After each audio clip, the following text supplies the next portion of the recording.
Hey guys, fiction name Kakarot the Saiyan of Remnant. Let's get started. Outer space. Deep in the blackness of space with stars and planets so far away, a small single pod flies through the darkness heading off to the planet it was programmed to go to while carrying a small baby boy with jet black spiky hair and a tail sleeping peaceful throughout the until he wakes in wherever the pod is taking. The baby didn't know his parents much because he was raised in a machine for 3 years after his birth, but at least got to meet them before they send him off in the pod, and all he knows is that his name is Kakarot. Far away from the pod, a small space ship with a small humanoid alien flying off to his home planet while humming in a proudful tone. Yep, another successful win for the super elite galactic patrol, Yako, that's me, bringing down the hammer of justice to the evildoers. The alien known as Yako singed feeling proud after stopping a group of bandits from terrorizing a planet and saving the day, again. Some say Yako is a bit too cocky bragging on about being awesome and all, but he always put others first before him and it comes to his duty as a galactic patrolman and willing help in anything the galaxy needs, well, most of the time. Such a fine day like this deserves some victory music after another job well done, and I have the perfect music I got from that nice family on Earth. Yako said, looking through his glove compartment to find that music tap. While Yako is looking for the music, he didn't notice the pod carrying the baby Kakarot is heading right at him.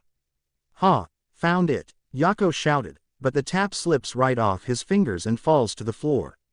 Darn it, I knew I shouldn't have that bag of popcorns with extra butter as a victory snack, good if thing I brought napkins too. Yako said to himself as he bends down reaching for the tap while keeping one hand on the wheel. By the time Yako found the tap and cleared his hands with the napkins, both his ship and the pod crash into each other on the side, sending them away from different directions, flying out of control. Yako struggles to get his ship under control, steering the wheel back on track. After a few turns he finally got his ship to settle down. Phew, that was a close one. No serious damage to the ship, but I better get it out checked just in case. Yako sighed in relief before heading off to a mechanic he knows. As Yako flies off complaining about a crazy spaceship driving, not watching where he's going, the pod has a crack on its side while it flies off course as its navigation system seems to be damaged from the crash, meaning the ship is heading off into a random direction to an unknown planet. Wherever planet Kakarot will go to, let's hope that it's a safe place to call home and grow stronger to fight as it's in his blood of a Saiyan. Planet Remnant Menagerie. Best beach day ever. The young 5-year-old girl with cat ears cheered while walking along with her parents and carrying some stuff back home. Yes, it was certainly a relaxing day we all need, mostly your father. The mother with cat ears smiled. Callie, you and Blake will always be first in my life than my work. The father said. Oh, Gira, you smooth talker. Callie teased. The Belladonna were at the beach since this morning from Blake's suggestion, thinking her dad could use the day off from his work as the leader of the White Fang and helping the faunus, people born with animal traits like cat ears, lizard scales, shark teeth, etc. Blake talked to her mom about going to the beach together and she agreed to it as they convinced Gira to come as well. It was a relaxing there and fun too.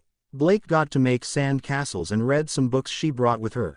Callie and Gira were resting under the nice warm rays of the sun, though there were times when Callie would tease Gira when he saw some women in their bikinis, but he still loves her. They played together in the water, swimming and splashing each other. They even played with other faunus who wanted in on their fun. It was a great day for them as it lasted for hours and had lunch as well. As they walked some more, Blake looked up to the sky liking the clear blue sky, then something caught her eye when she spotted something shiny flying across the sky. Mommy, Daddy, look, a shooting star. Blake pointed up, still seeing the star in the sky. Callie and Gira look up to see this star Blake saw, and they spotted it, surprised to see it in the day, which they believe that stars only comes out at night when the sky becomes dark. Oh, that's something you don't see every day. Callie said, curious. I'm getting a strange feeling about that star. Gira muttered, almost that star isn't what it appears to be. It's pretty. It's getting brighter and brighter, like heading right at our island. Blake smiled, feeling amazes of the star, but her parents becomes worried when Blake mentioned about the last part. She said, Dear, does it look like it's getting closer to us than farther away? Callie asked, worry. Well, I'm no math genius, but I think whatever that is heading to our house. Gira gasped before dropping the things he was carrying and running on ahead to the Belladonna home. Callie quickly grabbed Blake in her arms and starts running to following Gira, hoping to see if the fireball falling from the sky doesn't hit their home or worry if it's start a forest fire. The flaming ball was coming in literally hot, falling to the Belladonna mansion, but lucky for the family it didn't hit their house, rather it crashes into the front walkway next to the staircase that leads to the front door. The impact from the crash nearly shook the entire island for a moment or two, then the shaking stopped and quiet took over, leaving everyone confused and scared of what's going on. Gira checked to see Callie and Blake seeing they're okay, signing in relief. Now he needs to check if that meteor has done anything to the house. Just as he was about run again, he was called by a menagerie guard running up to him. "Gira, are you and your family okay?" The guard asked. "Yes, Captain Saber Rodensa, we're fine and I hope everyone is too." Gira concerned for his people. "I already had my men checking on them, but so far no casualties," Saber reported. "Good, let's keep it that way," Gira said before running off to his house where meteor landed with Saber and his family following. As they made their way to the Belladonna home, they see the whole building is still intact and nothing broken except for the bottom half of the stairs to the door and a large crater in the front. Everyone is both shocked and curious of what could have caused this mess and why. The dust at the bottom of the crater cleared up, revealing a small round metal pod. "What do you think that is?" Callie asked. "I don't know, but standing around and just looking at it won't give us answers," Gira stated. Suddenly, a door opens up from the pod as steam comes out. At first it was silent, thinking there was nothing inside, but soon they heard a loud baby cry, thinking someone's baby is crying, and then they realize the crying is coming from the pod. "Gira, there's a baby inside," Callie surprised, with her daughter surprised as well. "That's impossible, babies don't come falling from the sky," Saber declined. "Well, what else do you think is it?" Callie asked. "I'll check it while you take Blake inside," Gira suggested. Callie then realizes that Blake is no longer in her arms. Callie looks around to see where she went off to and spotted her sliding down the crater to the pod. "Blake," Callie called out as Gira and Saber gasped, seeing Blake going to the pod. "Blake Belladonna, you get back up here this instant, young lady," Gira called out, but Blake didn't respond as she got closer to the pod. Blake slowly walks to the pod, sneaking to the side and peek inside to the naked crying baby boy. She doesn't know why she knows it's a boy, like it's scared and confused. She was mostly curious about the hair, 3 bangs hanging to the right of his forehead and 2 bangs hanging to the left. His hair also stands up in the front with 4 spikes and 3 bangs on the right. The baby boy stops crying a bit when he saw Blake slowly walking inside the pod to him. "It's okay, I'm not going to hurt you," Blake said, reaching her hand to the boy, gently grabbing his hand. The boy still seems to cry anymore as he smiles and giggles like he senses Blake being a good girl as she smiles happily. "My name is Blake," Blake introduced herself to the baby boy. "Blake," the baby said, mispronouncing her name, but she didn't mind. "Blake," Gira called out as he and Callie slide down just outside the pod. "That's my daddy and with mommy too. Wanna go meet them?" Blake asked. The baby boy laughs in excitement, probably means yes to her. Blake runs out of the pod, showing her parents the baby. "Mommy, Daddy, I've found the baby," Blake said. "Well, look at that, it is a baby, and a boy too," Callie said. Blake handed the baby to her, holding him in her arms, feeling warm and soft when she's holding Blake. "Oh, aren't you the cutest little thing?" Callie cooed as she wiggles her finger to him a bit and he grabs the finger with his tiny hand. "That's something I would thought of seeing this today, a baby from the sky," Gira said, looking at the baby boy with a soft smile. Blake feels happy that her parents are taking a liking to the baby and saw something hanging on the baby's butt, seeing a brown tail. "Whoa, he's a faunus too?" Blake asked, gasp, pointing at the tail. Callie lifts the baby for her and Gira to see the tail, surprise of it. "Seems so, it's mostly likely a monkey tail, meaning he's a monkey faunus," Gira said before suddenly getting kicked in the face by the boy, making stumble back a foot. "And a strong one too," Callie added, giggling that her husband got kicked by a baby. Suddenly, the pod began making some static sounds as the family jumped a bit and begun at listen to a seems to be a message. "Pod has been opened. Playing audio message," the pod said as it starts the message. Survive Planet Vegeta Tyrant Frieza, the message said. Planet Vegeta, Frieza, what could this all mean? Callie asked, holding the baby boy closer to her chest. I'm entirely sure, but it almost sounded like a warning for the baby as he escaped from a cruel fate. Gira stated, theorizes. My son Kakarot. The message ended as the pod shuts down. Kakarot, could it be this boy's name? Gira wondered from the last part of the message. When Gira asked that, the baby burst into laughter. Guess that's a yes, Callie stated from the laughing baby now known as Kakarot. Do you think he's from outer space? Blake asked, exciting. Callie and Gira thought about it too, considering the damaged message mentioned about a Planet Vegeta, and Kakarot came falling from the sky inside a strange pod that doesn't look like Atlas tech because space travel became impossible when others tried. Yet, this boy somehow came from space, which leaves a big question if there are other life out there. I believe that's the case. Why don't go inside welcoming your new baby brother? Callie suggested. We're taking him in. Gira asked, shock. Of course, this baby landed here at our house. It was fate to bring him into our family, and I think Blake would be thrilled to have a baby brother. Callie smiled, looking at the exciting Blake. I originally wanted a sister, but a brother is still cool too. Blake said. And from what I can tell, Kakarot seems to be 3 years old, though hasn't been raised well. This boy could need a good family to take care of him until he's old enough to take care of himself. Callie stated. Gira knows that Callie won this discussion when she talks like that. Alright, welcome to the family, Kakarot Belladonna. Gira said to his new son as he laughs of joy. Blake jumps and run around in joy that Kakarot gets stay with her family and promise to be the best big sister ever. The parents were thrilled to see Blake happy of gaining a new sibling in the family, so she wouldn't have to feel alone. They knew that the moment that Kakarot came in their life, things will be different for better or worse. They'll be together strong forever for whatever danger Remnant has to throw at them. 2 years has passed ever since the Belladonna family have adopted the young baby Kakarot into their life, and things has been peaceful for the most part, as the monkey boy has shown some aggressive behavior, but they have calmed him down at times, though for the parents having 2 kids is twice the work than dealing with one.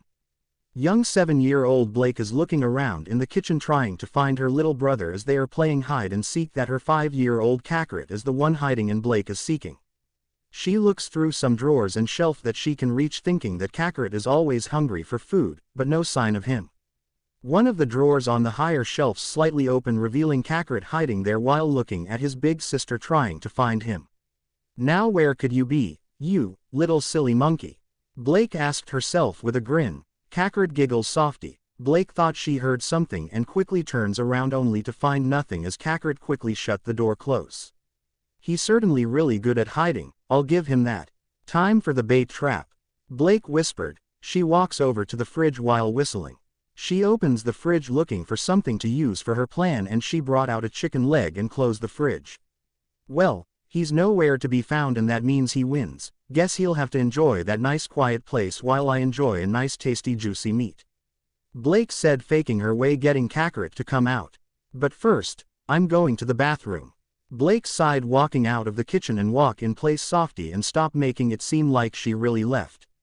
Kakarot slowly comes out of the cabinet just Blake has hoped and jumps onto the counter where the meaty leg is, quickly looking around to see Blake has really gone before his attention back on the leg as he licks his lips preparing himself for a little snack. However, before he could get one bit, his expression suddenly changes to a weak gasp as his body feels weak and drop the leg, looking behind him to see Blake grabbing his tail with a smirk on her face. Found you, I win, Blake declared before letting go of the tail. No fair, you tricked me.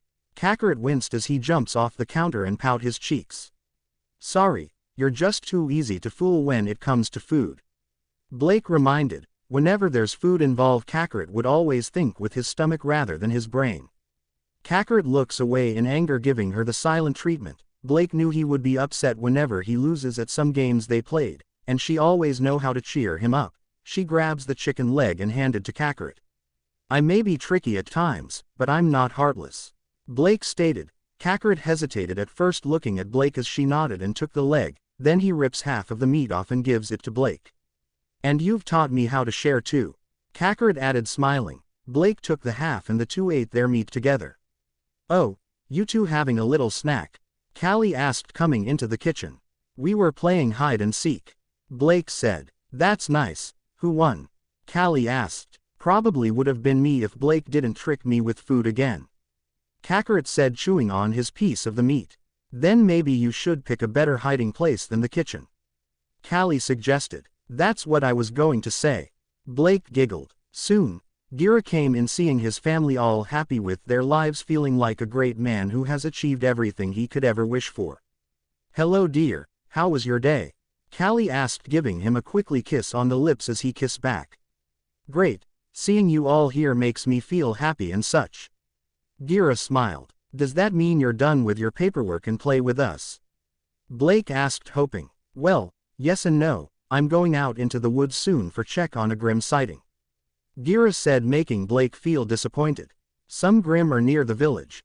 Callie asked, worry. Yes, me, Saber, and a small team will go check it out to take care of them before things could get out of hand. Gira briefed. Can I come, please? Kakarot begged, hoping to come with his father on a mission this time. No, young man, we've been over this. You're too young to fight any Grimm. Gira pointed out. But I'm as strong as the other grown-ups, like when I challenged 2 of the guards for a sparring match last month. Kakarot mentioned. True, you were surprisingly strong to overwhelm them in a simple hand-to-hand combat match and nearly put them in a hospital bed for a few days. Callie recalled. See, Dad, I'm strong. Kakarot bragged. Though you did lose your temper when you couldn't land a single hit on them at first.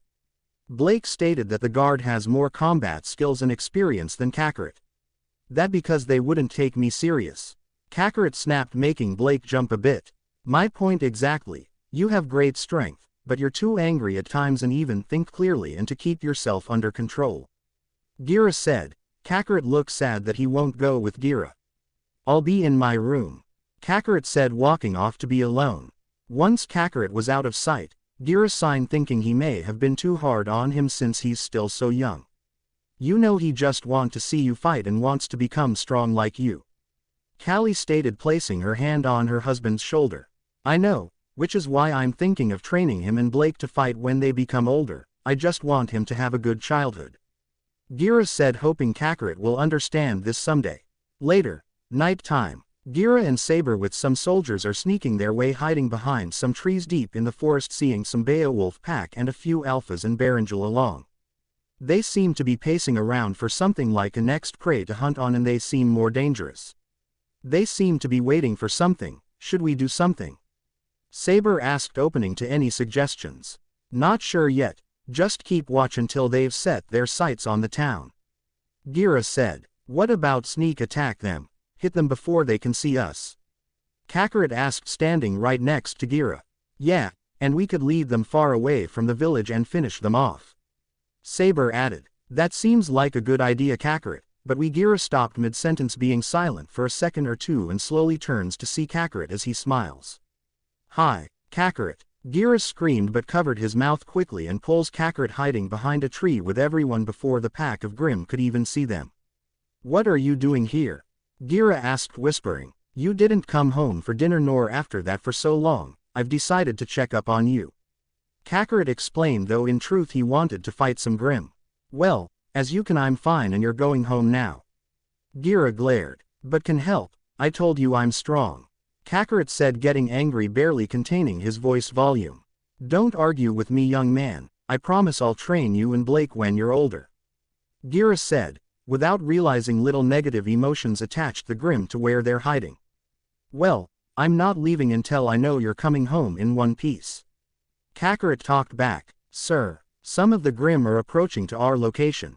Saber alerted. Fine, you can stay, but you are to remain hiding until I say it's okay. Gira ordered as he gets ready to fight. But I want to fight. Kakarot winced. You'll have to learn from just watching. Gira growled as he made the first charge and the others follow. Kakarot watch how everyone is working together, though he feels like he liked to fight solo, but he also watches how they all fight the Grimm and showing different ways of how to kill them. For example, attack them on the spot where it's not protected in their bone armor and be distracted. As the young monkey continues to watch, despite wanting to get in the fight really badly, he looks up, seeing a full moon up in the night sky, the side of the moon where it's not broken into pieces. Strangely, as he watches, Kakarot's body began to feel like something inside of him is trying to break out as he just stands there with a blank shock expression and the body starts to grow slightly bigger. Gira had just killed another Grim before moving on to the next one. He turned to see Kakarot okay, but see he's acting strangely as he noticed that he is staring at the full moon and saw that his body is growing. Kakarot. Gira concerned if something bad is happening to Kakarot. Then Kakarot began to roar loud like a beast as he grew bigger more as his clothes are ripped off due to no longer containing him and more hair are growing all over his body as his eyes become completely red. Both the soldiers and Grim are seeing the monkey is growing into some sort of monkey monster, and the Grim are slowly backing away as they're actually afraid of this. Kakarot kept growing and growing until he's about 50 feet tall and his roar more but louder this time for the whole island to hear. Belladonna Mansion. Mommy, what is that? Blake asked scare while holding onto Callie. I don't know, but I'm sure your father can handle it. Callie said comforting Blake though she doesn't know that Kakarot is not in the house anymore. Callie look out the window with her telescope she brought with her for some reason and look out far to see a giant ape monster rampaging in the forest fearing it's some sort of new type of Grim. Callie pray that Gira will come home safe. Back with Gira. Kakarot. Gira called out before he moves out of the way to dodge an incoming giant punch. Kakarot as the now giant ape monster rampages through the woods crushing everything in his path including some of the Grim that couldn't get away far enough. Kakarot pounds his chest hard while roaring loudly creating small shockwaves around him. Even when few of the soldiers try to shoot him, bullets and dust bullets doesn't have any effect on him as it seems to only make him angrier. We're gonna die. One soldier panicked. Don't run you fools, we got to take that thing out somehow. Saber stated getting his weapon ready. That thing is my son and don't even think about killing him. Gira shouted in anger. Well, you got any better ideas to stop him? Saber asked. Gira looked carefully to see if he can find any weakness to Kakarot's giant ape form, then got an idea when he saw his tail swinging around. His tail is his weakness, we need to give a good squeeze then knock him out cold. The leader informed. And how are we going to do that? We just need to wrap some chains around his tail to make him very weak. Gira answered. Soon, everyone starts running around Kakarot as he tries to crush them with either his feet or fist as he no longer has a clear mind being in this state making him like a mindless monster. Saber threw his chain he carries with him wrapping onto the large tail as the other end is caught by Gira and the others repeat what they did. Now pull. Gira shouted as he and everyone pulls on their chain hard on the tail. The ape Kakarot begun to scream in pain as his body slowly became weaker and feeling a little dizzy. Get him down on his knees. Gira shouted as two soldiers nodded shooting their explosive dust bullets at the kneecap of the ape monster making him wince in pain as he falls on his knees. Gira tied up his end of the chain to a tree and run onto Kakarot giant hairy body running up to the head pouring all his aura into his hand as he clutches them into fists. Kakarot, you are in a big time out. Gira shouted before jumping right over Kakarot's head and with all his strength slams his fists together into the head giving off a powerful shockwave and the giant ape boy gasped then he fell face first to the ground knocking him unconscious. Gira and everyone pants in exhaustion, but are glad that they've managed to knock Kakarot out cold before things could get worse for everyone on the island. Callie is not gonna like this. Gira said as he decides to keep watch over the overgrown monkey monster all night until he saw the sun raises and Kakarot's body shrinking down back his normal self, naked and sleeping peaceful. Gira carries the boy in his arms and walks back home where a worry Callie and Blake wondering where has Kakarot been since last night and what happened to him and Gira, and what was that giant ape monster Callie saw as well. Gira said he'll tell them what happened later right after he get a good some sleep after staying up all night. You were asleep the whole time? Blake asked Kakarot laying on his bed. Yeah, it was really weird. One moment I was about to enter the fight with Dad and the others against the Grim then I look up at the moon, and the next thing I know the sun is up. Kakarot explained seeing the sun up bright and all. Kakarot can't recall anything except seeing Gira and his men all tried and weak when he woke up. Well, you must have been one heavy sleeper because the ape monster was huge and scary looking, swinging its arms around like it could kill you in one strike. Blake imitated the ape monster she and Callie saw last night. She doesn't know that Kakarot was the ape monster. Really? Then it must be really strong to give Dad a hard time. I wonder if I'll be able to fight it. Kakarot asked. always hoping to fight strong opponents whether it be grim or people. Sheesh, you just love fighting as much as you love stuffing your face with food. Blake chuckled. Then came the loud grumbling of Kakarot's stomach. Ah, I'm so hungry, I want breakfast. Kakarot winced. Blake rolled her eyes knowing how hungry her monkey boy can be. Come on, Mon had finished making breakfast and said to eat without her and Dad, she's checking up on him. Blake mentioned. Kakarot smiles exciting as he jumps off and the two went off to the dining room. With Callie and Gira. My word, Kakarot was the ape monster. Callie gasped, couldn't believe what she just heard, but she knew that Gira was telling the truth. Afraid so, it seems that whenever he looks at the full moon, he transforms into that ape monster and goes on a mindless rampage. We were grateful that he still has his tail weakness, otherwise we would have been done for. Gira explained to his wife, still remembering the giant ape with red eyes that sent fear down his spine. Well, that will only happen every month, we'll just have to be prepared to make sure that doesn't happen again. Callie suggested. My thoughts exactly, he didn't even recognize me in that state. I'm worried that if someone knew about the power he has, then all hell would break loose. Gira feared as Callie comforts him. That won't happen. I believe that our little boy will learn to control that power one day and use it to help the whole world, and he asks for a banquet as a reward. Callie laughed at the last part, making Gira smile and chuckle. How did I ever end with a wonderful wife like you? Gira asked, smiling, hugging Callie in his arms as she hugs him back. I guess we're just perfect for each other. Callie punned as the two giggles a bit. But now we need to talk about Kakarot's training. Callie said, brining the subject up. I know, I'm just worried that he'll get in over his head with his kind of strength, like ending up in a gang or something. Gira sighed. No, he won't. Sure, he can be hot-headed and a little arrogant, but he is an amazing boy who brought more joy in our life, and like I said earlier, he'll use his strength to help the world. Callie smiled. But who can you be sure? Gira asked. Because we're his parents, we'll support him every step of the way and help him get back up whenever he's knocked down, and Blake will be great too, making both our children special. Callie said, mentioning Blake. You hope they'll become huntsman and huntress? Gira asked. I can see the potential in them, and because they're special, which make us great parents. Callie said, purring as she cuddles on Gira's chest. I think it's about time we get breakfast. Kakarot has probably eaten away most of them by now. Gira stated. Don't worry, I saved some for us in the fridge. Callie mentioned before the married couple make their way to the dining room to join their kids. 7 years later, the scene shows the Belladonna's home backyard with a wooden training dummy about Gira's sizes. Everything seemed peaceful and quiet as the birds are chirping and soft breeze blowing on the trees. Ha! Until a young boy let out a battle cry as he punched the wooden dummy so hard it shattered into pieces. The boy threw himself before swiping off some sweat on his forehead, thinking he had quite the workout, though not enough to push him harder. Kakarot, doing some early morning workout today? Gira asked, walking outside seeing his son training. Although years have passed, Kakarot have grown a few inches taller or so, almost to 3 feet, but still rather short, and appeared even younger as some considered him to be much less than 10 years old. People would be rather surprised when they learned his actual age. He wears an open blue gi that is secured with a white obi tied in a bow over his waist, red wristbands, dark yellow baggy pants, and dark blue kung fu shoes. Hey Dad, I tired asking some of the police force to train with me, but they always make up some lame excuse just because they're too scared to push themselves beyond their limits.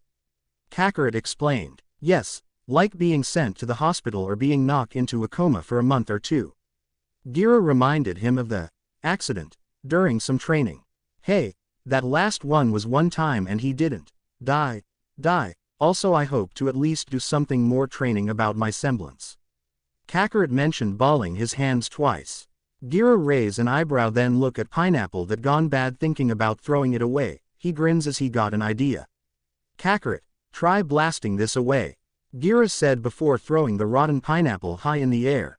Kakarot kept his eyes on the fruit like he's aiming it as he raises his hand at the fruit. A second later a small ball of light starts to appear as it grew to the size of his hand. Then he fires it at the fruit and exploded on impact, destroying it completely. I never get tired of that. Kakarot commented on his semblance. You're very special because of your semblance. Being able to use your aura into a weapon such as those energy blasts, and just last month you flew a few dozen feet in the air and around the house. There are some semblance similar, but none are ever close to you. Gira stated. It was around a year ago when Kakarot and Gira were doing some training together, thinking Gira should himself in shape every now and then just in case. Then during training Kakarot fired his first energy blast at a tree, blasted in half. Throughout the history of Remnant, aura has only been used for defense of the body and enhance physically strength, but never has anyone ever used their aura as a weapon, like creating energy waves to destroy a building, and Kakarot has become the first. And like Gira said, last month Kakarot discovered he can use his semblance to fly like a bird. When I attempted to jump over dozens of tall trees only to find himself soaring through the air. Yeah, it still feels a little lonely that I'm the only one who can do it, but it also feels great that I have the power to help lives like everyone else. Kakarot said, smiling. Gira nodded as the two went out walking together through the neighborhood.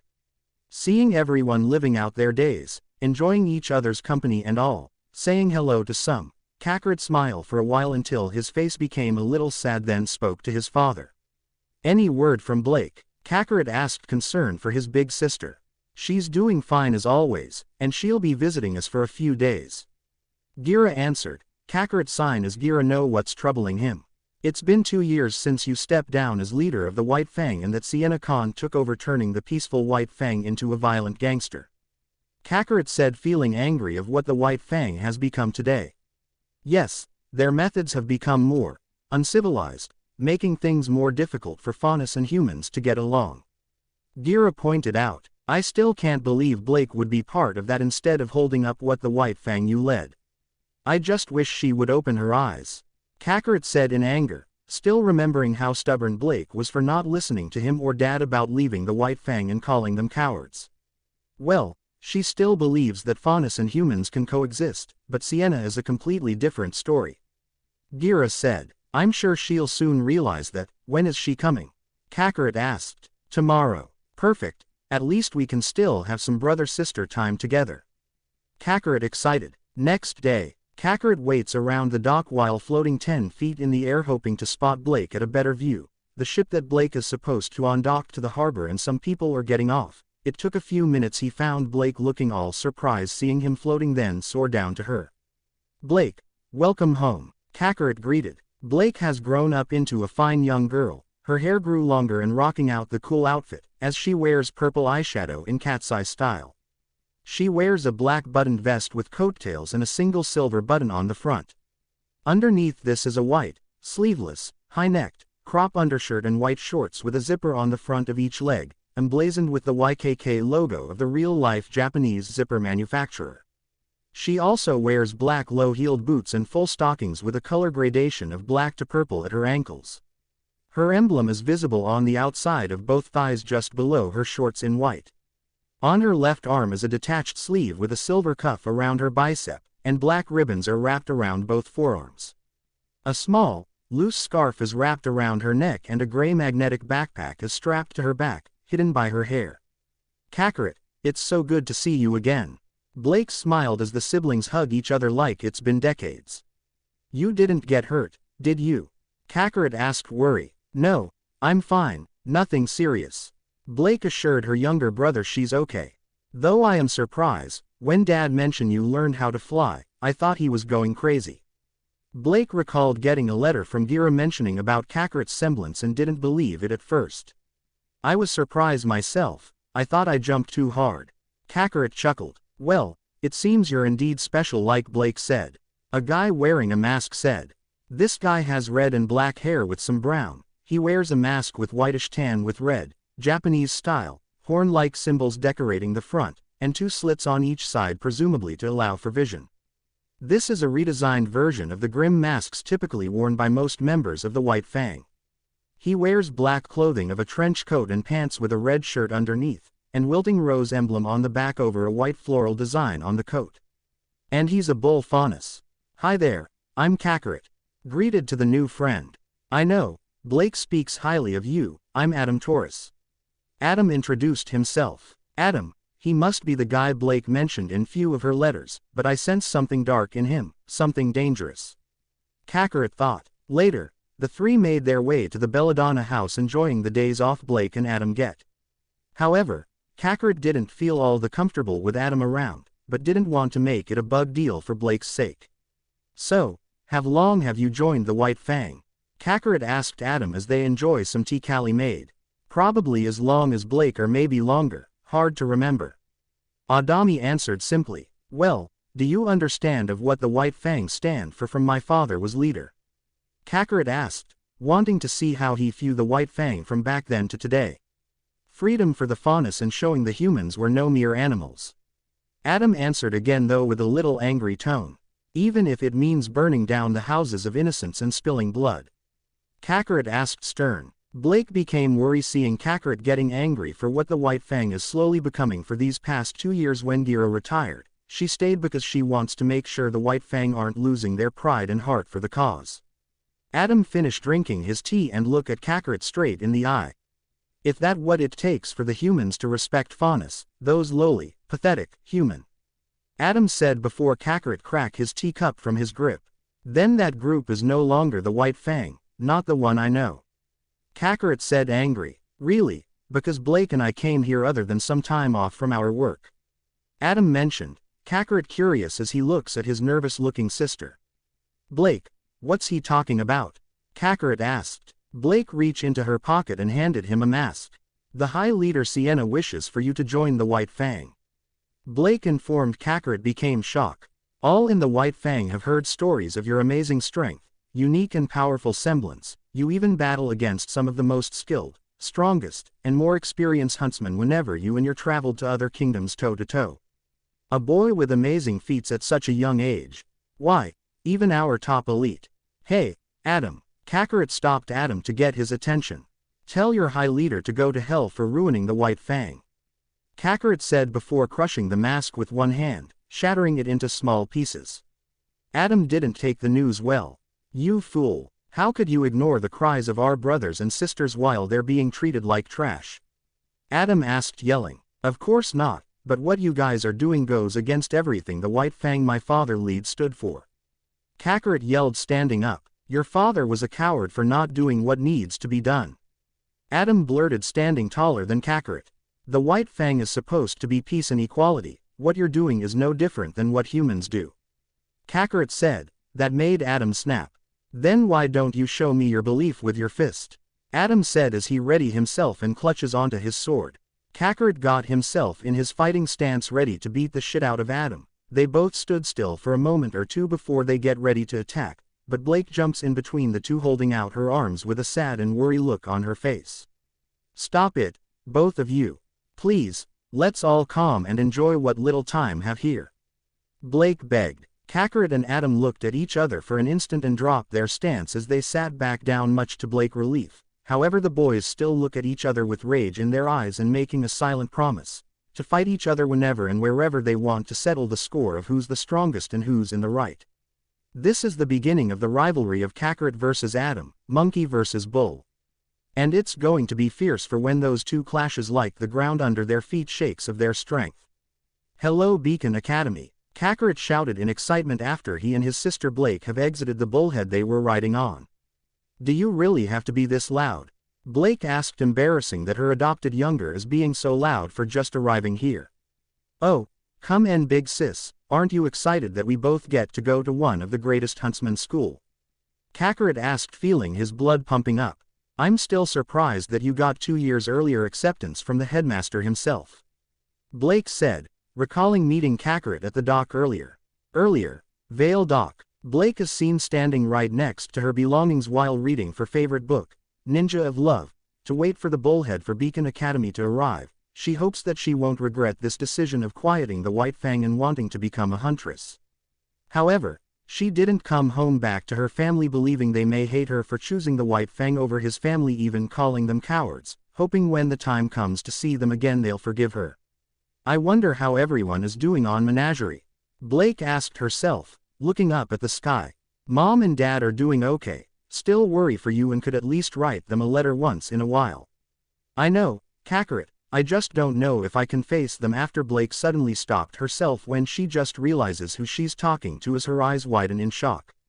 She slowly turns her head to the right and looks down to see her young brother Kakarot, who she has not seen in years like her parents. Standing right here in Vale, with her now. Blake just stand there, surprised to see him and the book in her hand drop to the ground. Kakarot. Blake jumped onto her younger brother, bringing him into a strong hug which he didn't mind. Kakarot smiles, glad to see his big sister doing okay from just looking at her, and return the hug, knowing how emotionally Blake can be at times like this. I can't believe you're here. Blake sniffed with tears of joy coming out. Yeah, Mom and Dad were a little worried about coming here, but Ozpin told us about you being here too and they thought I'd be in good hands. Kakarot explained, patting her on the head. Wait, Ozpin, as in the headmaster of Beacon Academy? Blake asked, shocked, ending the hug. Yeah, I was surprised about it too when he offered me to come to Beacon. Kakarot mentioned. He gave you an acceptance to Beacon? Blake asked again, shock even more. Yeah, and get this. Parentally Dad called Ozpin about me. Kakarot explained just as the bullhead arrived. Present. Just think sis, brother and sister together ready face whatever Beacon has to throw at us. Kakarot grinned as he pulls Blake in his arm. That is, if we pass the initiation first. Blake said. Oh yeah, the guy did mention something like that. Kakarot remembered. Well, we should head to where all the first years are going. Blake pointed at the group seemed to be heading in the same direction. Blake and Kakarot grabs their stuff and head to the gathering, but after a few steps they heard a sudden explosion and a small dust bottle rolling up to their feet as Blake picks it up, noticing a familiar snowflake-like symbol. Unbelievable. This is exactly the kind of thing I was talking about. A white-haired girl shouted at the black red-haired girl. The mean-looking girl with white has pale skin, blue eyes, and her hair pulled back into an off-center bun tail on the right side and pinned with an icicle-shaped tiara. A crooked scar runs vertically down her left eye. She wears a dress with a skirt and a ribbon as a belt, white jacket with red color on the inside, on the back is the same snowflake symbol like on the bottle. And white heel boots. The other girl is a fair-skinned young girl with silver eyes and black, neck-length, choppy hair that gradates to dark red at the tips. She wears a black dress with a skirt that has red underneath, red hood with a cape, belt with a silver rose buckle, and black boots with little red color. She also seems to be carrying something large and metal-like on the back of her hip under the cape. I'm really sorry. The red cape girl apologized. You complete dolt. What are you even doing here? Aren't you a little young to be attending Beacon? The white-haired girl asked. Hey, she said she was sorry, Miss Princess of Mean. Kakarot insulted, standing between the girls to aid the red-black girl. How dare you? The white girl glared at him. It's her first time, right? She's just trying to settle in and ready herself for what Beacon has to offer. Kakarot said, glaring back at her. Well, it seems she wasn't ready enough. The white-haired girl said before walking away with her stuff. I'll make it up to you. The red-haired girl called out, then sighs as she looks at the monkey boy. Thanks for that, I'm Ruby Rose. Ruby introduced herself. Kakarot Belladonna, and you're welcome. Kakarot smiled, shaking hands with Ruby. Kakarot, come on, we don't want to be late. Blake called out. Coming. Kakarot replied and back to Ruby. Sorry, gotta go, my sister and I don't want to get separate on our first day here. Kakarot chuckled. Cool, I came here with my sister too, then she ditched me after we arrived. Ruby said with a hint of anger. Yeah, I know how you feel. My sister kinda ditched home to join a group that's gone bad for some time now. Kakarot mentioned, scratching the back of his head. See ya, Ruby. Kakarot said farewell to Ruby as he walks away back to Blake. You do realize who you just talked to, right? Blake said. Ruby rose. Nice girl and seemed to be the same age as me. Kakarot answered, not getting what Blake is thinking. I mean the other girl, that was Weiss Schnee, the heiress of the Schnee Company. Blake said, oh yeah, I seem to recall that name, but I never pay attention to the news on TV. Kakarot stated, and Blake rolls her eyes. Of course, you don't. Blake said, happy to see her brother hasn't changed since the last time they saw each other. Blake and Kakarot made their way to the school's main hall where all the other new students are waiting for further instructions from one of the teachers. The Belladonna siblings went to a nearby wall, leaning on it as Blake got back to reading her book while Kakarot did some stretching exercises. You really are such a bookworm. Kakarot joked. And you're such crazy monkey boy.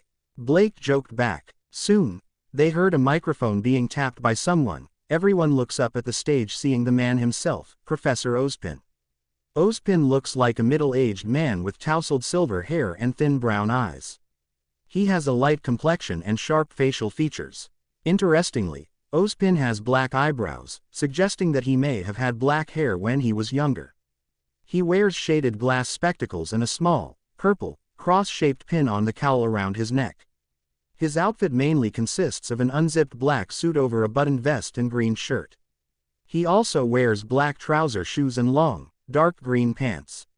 In addition to his cane, his other frequent accessory is a mug bearing the Beacon Academy emblem. I'll keep this brief. You have traveled here today in search of knowledge, to hone your craft and acquire new skills, and when you have finished, you plan to dedicate your life to the protection of the people. But I look amongst you, and all I see is wasted energy, in need of purpose, direction. This got the students to whisper among each other. You assume knowledge will free you of this, but your time at this school will prove that knowledge can only carry you so far. It is up to you to take the first step.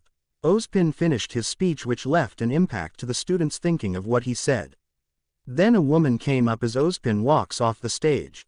She appears to be a middle-aged woman that has very light blonde hair tied back in a bun with a curl hanging down the right side of her face.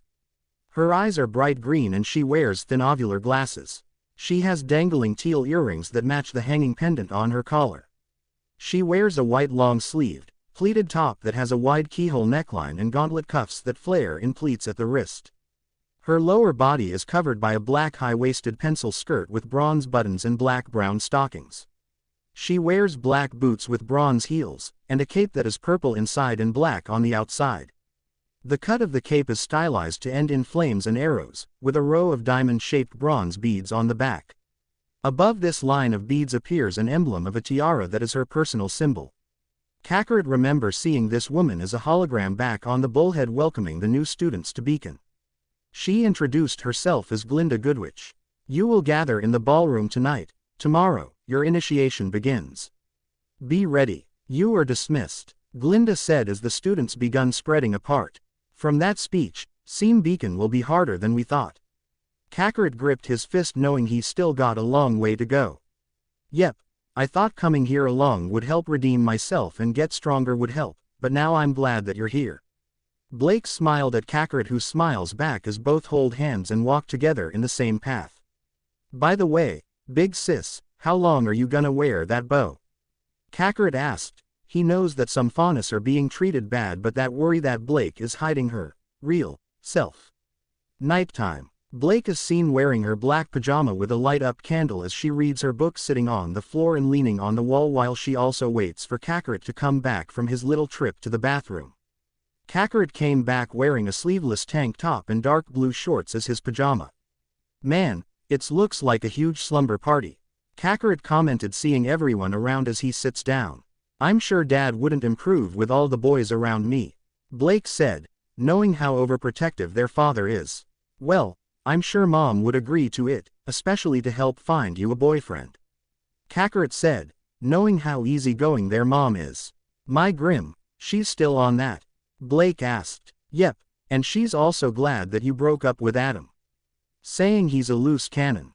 Kakarot mentioned on what Callie said about Adam.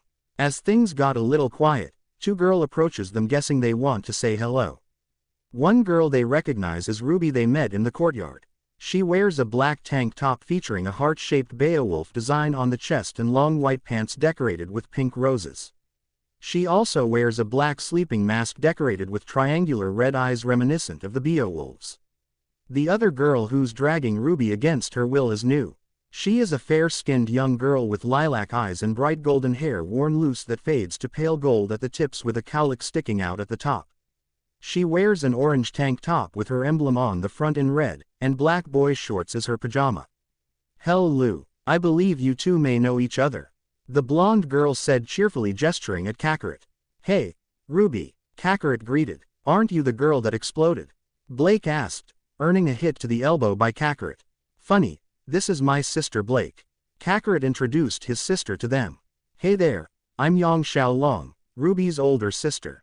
Yang introduced herself. Cool, Kakarot said. He finds it strange that they're sisters with different last names and all. He'll probably ask about that later. Great night, isn't it? Yang asked. Yes, it's lovely. Almost as lovely as this book. That I will continue to read. As soon as you leave. Blake pointed out that she wants to be left alone. Don't mind her, she's a major bookworm, doesn't know how to have fun. Kakarot mocked, earning a hey from Blake. I can see that, it's like her whole life has been booked. Yang punned as Kakarot gap a little of laughter while Ruby and Blake groan of the annoying joke. Yeah, but you can't judge her by the cover. Kakarot joked as he and Yang laughs together. Oh my grim, there's another Yang. Ruby thought panicked. So, what's this about? Ruby asked Blake, wondering about what she reads. Well, it's about a man with two souls, each fighting for control over his body. Blake answered, surprised to find someone with some interest in books. Nerd. Kakarot faked cough as Yang chuckles. I love books. Yang used to read to me every night before bed. Stories of heroes and monsters, they're one of the reasons I want to be a huntress. Ruby explained her dream. And why is that? Hoping you'll live happily ever after. Blake asked. Well, I'm hoping we all will. As a girl, I wanted to be just like those heroes in the books, someone who fought for what was right, and protected people who couldn't protect themselves. Ruby said with determination. That's very ambitious for a child. Blake smiled of Ruby's words, but then turns into a frown. Unfortunately, the real world isn't the same as a fairy tale. Well, that's why we're here. To make it better, Ruby said. Blake became almost convinced from the little girl's words. Such wise words, I think you'll be a great huntress. Kakarot grinned, giving Ruby a thumb up. That's my little Ruby, I'm so proud of you. Yang hugged Ruby of the big talk, then they got into a silly fight in a dust cloud like in a cartoon. Cool friends we made, huh? Kakarot asked. Yeah, I guess having new friends is good. Blake chuckled. What in the world is going on over here? Don't you realize some of us are trying to sleep? Weiss stormed in. She wears a faded blue nightgown with short sleeves and white trim and displays the Schnee crest on the upper right chest. She also wears her hair down. Her maybe not. Kakarot sighed and Blake picked the candle and blew out the fire, letting everything go black. All right, Blake, this is it, the big first step toward greatness that will separate us from child to adults. Kakarot said dramatically. Even we're still going to school like kids, then yeah, I'm all up for it. Blake said sarcastically as she got her weapon from her locker. Come on, big sis, at least try to act like you're excited for getting into Beacon. Kakarot said as he eats a chicken leg he saved from breakfast. Well, we're not officially in until we pass the initiation, which I heard is tough to pass. Blake informed. You worry too much, we'll get in, or my name isn't Kakarot Belladonna. Kakarot said before finishing his chicken leg and threw in the trash can. I see you two are getting excited. Yang said, walking toward them with Ruby. Hell yeah, I can't wait to fight some strong Grim. Kakarot excited pounded his fist together. I'm sure they'll be begging for a grim death when I'm through with them. Yang punned. Ruby and Blake sigh of annoyance while Kakarot laughs. But I should also tell you that this won't be just fighting, I heard that we'll be forming team. Yang mentioned. And Yang doesn't want to be on a team with me. Ruby huffed, mad about the talk they had before. Come on, Ruby, you know you won't always need me around to caretake of yourself. Yang pointed out. She's right, Ruby, I've been fine on my own without Blake whenever she's not home, and I became stronger than her. Kakarot smirked with confidence. Oh, so you think you're stronger than me? Blake asked with a raised eyebrow. I believe so. I have been running out of challenging opponent back on Menagerie. Kakarot stated, flexing his muscle and wink at Yang as she looks at him with a sexy look in her eyes. Well, then maybe this initiation will be a good opportunity to see how strong we gotten over the years. Blake grinned. What a surprise, I was thinking the same thing. Kakarot excited, couldn't wait to see how strong Blake has gotten while being away from home. Well, looks like we got ourselves a brother versus sister challenge. Yang said, kinda like how we used to be like. Ruby reminded of when she and Yang would compete for different things sometimes. Last one, there is a rotten fish. Kakarot sprinted away from the girls heading toward the exit until he stopped and catch a spear that was flying at a blonde boy. Hey, What's the big idea throwing a spear at someone? Kakarot asked a little angry. It's okay, I probably asked for it. The blonde boy said. I'm really sorry about that, it just Weiss here was feeling uncomfortable with John being too close to her. A red-haired girl apologized. Oh, so in other words it's your fault. Kakarot glared at Weiss. Hey, it's not my fault this weirdo took what I said yesterday the wrong way. Weiss said annoyed. Yeah, I think I'm starting to see that now. The blonde boy chuckled nervous. Well, anyway I'm Kakarot Belladonna, and you two are. Kakarot asked what their names are. Seriously, is there anyone else on Remnant does not know who Piraniko is? Weiss angered and facepalmed herself. Well, I don't watch a lot of TV and I don't like listening to the news because they're boring. Kakarot explained, scratching the back of his head. Somehow, I believe you. Weiss muttered with a sweat drop. Well, as she said I'm Piraniko becoming here to be a strong huntress. Pira introduced herself. Cool, can't wait to see how strong you are in a fight. Kakarot said showing his fist. And turned to the blonde boy. Hey, I'm John Ark. It's short, sweet, rolls off the tongue, ladies love it. John introduced with a bright smile. Weiss simply shook her head thinking it was a stupid line to say, but surprised to see Pira laughing softly. Would all first-year students please report to Beacon Cliff for initiation? Again, all first-year students report to Beacon Cliff immediately. Glinda said over the speaker box. Come on Kakarot, we should get going. Blake said walking past the three. Okay, Kakarot said following his big sister, but quickly stopped himself and turned to John. John, maybe you should try being more friends with Pira than Weiss. Kakarot advised. You think so? I mean Pira's big deal from where she's from. John pointed out from what he learned from Weiss earlier. So, that doesn't mean you guys shouldn't be friends and who knows, maybe you two will end being a couple. Kakarot shrugged before walking away. Yeah, I guess that's wait what? John gasped of realizing that Kakarot thinks he and Pira could be a couple as his cheeks blushes a bit. Cliff, for years, you have trained to become warriors, and today, your abilities will be evaluated in the Emerald Forest. Ozpin said to the lined-up students on metal platforms. Now, I'm sure many of you have heard rumors about the assignment of teams. Well, allow us to put an end to your confusion. Each of you will be given teammates today. Glinda said. What? Ruby sounded worried. These teammates will be with you for the rest of your time here at Beacon. So it is in your best interest to be paired with someone with whom you can work well. Ozpin explained. That being said, the first person you make eye contact with after landing will be your partner for the next 4 years. Ozpin finished and Ruby screams in shock realizing she'll end up with a random person. I guess it wouldn't be bad working with someone else as long as they don't get in my way. Kakarot thought. After you've partnered up, make your way to the northern end of the forest. You will meet opposition along the way. Do not hesitate to destroy everything in your path or you will die. Ozpin said as some of the students are a bit scared. You will be monitored and graded through the duration of your initiation, but our instructors will not intervene. You will find an abandoned temple at the end of the path containing several relics. Each pair must choose one and return to the top of the cliff. We will regard that item, as well as your standing, and grade you appropriately. Are there any questions? Ozpin asked. John raised his hand for a question. Good. Now, take your positions. Ozpin ignored John. Soon, everyone has been launched into the air including the panicking John and Kakarot screams of excitement as the exam has started. Kakarot flew over the trees while looking around seeing everyone doing their own cool landing. He thought about flying the rest of the way to the temple but think it would be unfair to the rest so he quickly zooms down to the ground and land hard on his feet. Alright, now let's find the temple. Kakarot smirked as he begun running through the woods. Oh wait, I have to find a partner first. But how the hell am I going to find someone right? Kakarot thoughts got cut off when he suddenly crashed into someone without looking.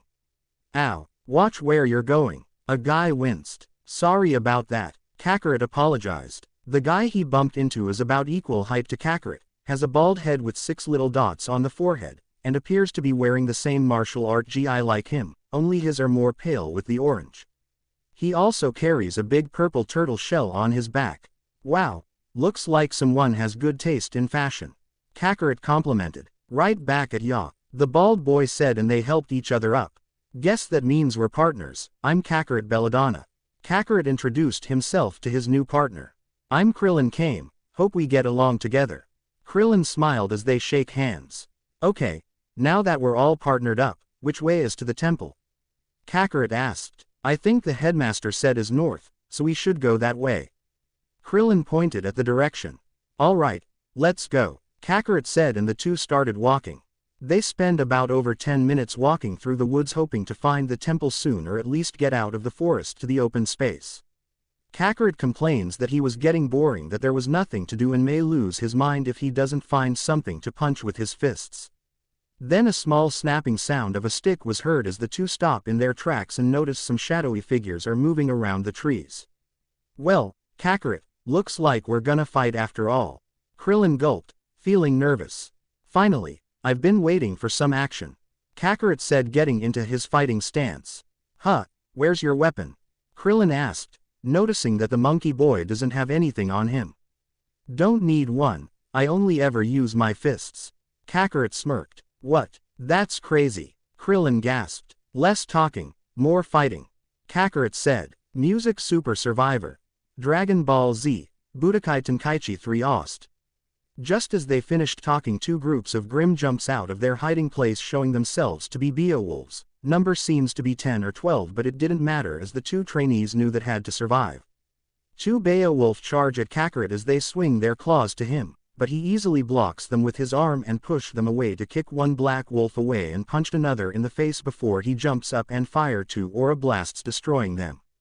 As soon as Kakarot lands back on the ground, two other Beowulfs jump at him from both sides, only to be grabbed in the neck and smacks their heads into each other, crushing the heads, thus killing them. Come on, is that all you got? Kakarot taunted. Whoa, he just defeated two Beowulfs like they were nothing. Krillin impressed shock. Krillin saw a Beowulf coming at him for a jaw to his flesh as he quickly dodges the biting attack. Alright Krillin, time to show the result of your training. Krillin determined, getting into his fighting stance. Krillin runs at the Beowulf as it charges at him. The bald boy drops, sliding right under the wolf, and punch it in the stomach, pushing it a little in the air, then bends his legs together to kick it again, sending it higher. Krillin got up just in time to see another Beowulf coming from behind with its jaw open. He quickly bends down, raising the turtle shell for the Beowulf to bite on, and all its teeth shattered on the impact as it whelped in pain. Hee hee, this shell is harder than it looks with a special feature. Krillin smirked before punching it in the stomach and getting behind to kick it on the back, making it fall to the ground. Then the Beowulf Krillin sent it high in the air fell back down right on top of the other. Krillin hold his shell in front and it opened some holes with missiles inside. Take this, Krillin shouted as he fired the missiles at the two Beowulf, engulfing them in the explosion, killing them. Then he held up his hand and an aura-shaped disc appeared as this is Krillin's semblance. Destructo Disc. Krillin threw the disc at the two Beowulfs, cutting them all down dead. Yes, Krillin excited that he killed some Grim. Then Kakarot jumps out of the way for two last Beowulfs. Kakarot and Krillin, like reading each other's minds, attack them as they are between with an aura blast and missiles colliding toward the middle and killing them. Once the smoke clears, they gave each other thumb up and smiles of victory. Awesome Krillin, you sure gave them a living shell.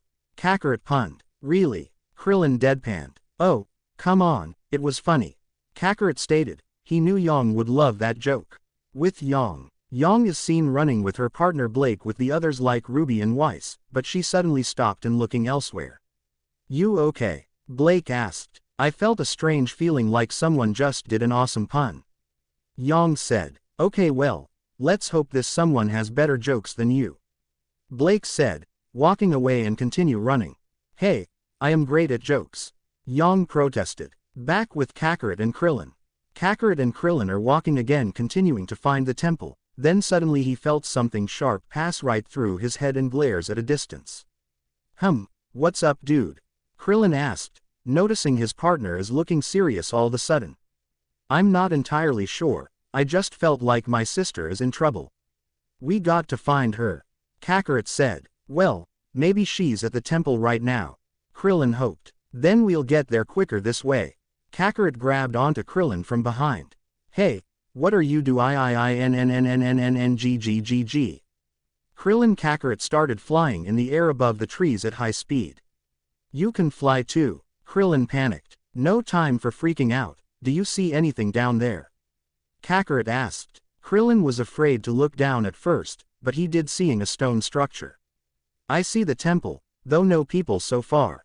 Krillin reported. Then she must be somewhere else. I'll fly down and you grab the relic. Kakarot said. Kakarot flies down close to the temple as Krillin quickly grabs a relic that is a chess piece and flew back up heading to where he believes Blake is. Once they find Blake with everyone else including Young, both boys see Ruby had just killed a Nevermore by running up the cliff. Kakarot, I think your sister is doing just fine. Krillin pointed out. Yeah, thank goodness. Kakarot sighed in relief. Later, everyone is back at Beacon as they most completed the task, each getting a relic and been made a team of 4. Like Team JNPR, John, Nora, Pyrrha, and Ren, and Team RWBY, Ruby, Weiss, Blake, and Young. Now it was Kakarot and Krillin's turn as Ozpin called them up to the stage. Kakarot, Belladonna, Krillin came. You two are the only ones without 2 more to form a team, but I decided on how you two work together. You will the first duo team in Beacon as KK, Kick. Ozpin announced. Kakarot and Krillin felt joy that they get to stay as giving each other fist bumps, looking forward to working together in Beacon from now on. Dude, I can't take it anymore. Kakarot grunted. Just hold out a little more, partner, it's almost over. Krillin encouraged him to stay strong. My patient is running on thin ice, it's gonna all break down any second now. Kakarot gritted his teeth as he pushes his fingers against the desk. Don't give in, dude, you're stronger than this. Krillin said. Krillin, I have faced some tough Grim before coming here and I have trained myself to handle anything, but this is worse than a horde of Grim. I'm not gonna make it. Kakarot stated as his eye twitches a bit. Don't you dare say that, man, we'll get through this together. Krillin said, not wanting to side his partner's side. Is your brother really this bored of class? Weiss asked her teammate, feeling annoyed of this nonsense from Team KK. The reason Kakarot is freaking out a bit is because he is just sitting in class with the other students including his sister's team and listening to the boring story of Professor Port's lecture on Grim, or just about himself in his younger days, which has been all about throughout almost the whole class. Well, Kakarot was never one to just sit around for long, he's more into fighting, he just punches first and asks questions later.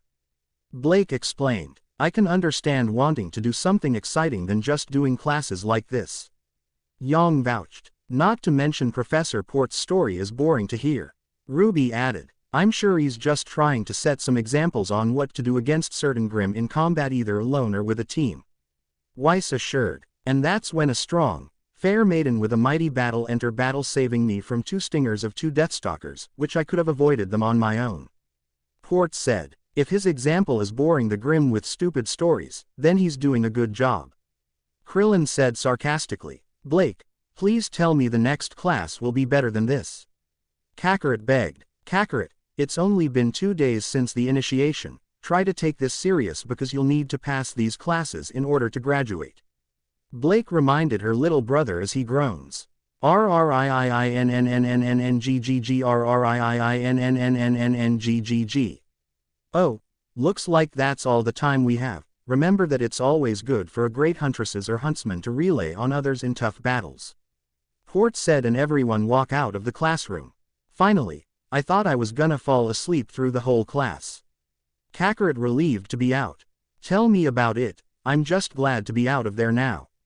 Nora agreed with Kakarot. Now Nora, even though the class is not what you expected, but these subjects are needed to not only teach us how to fight, but also other things we need.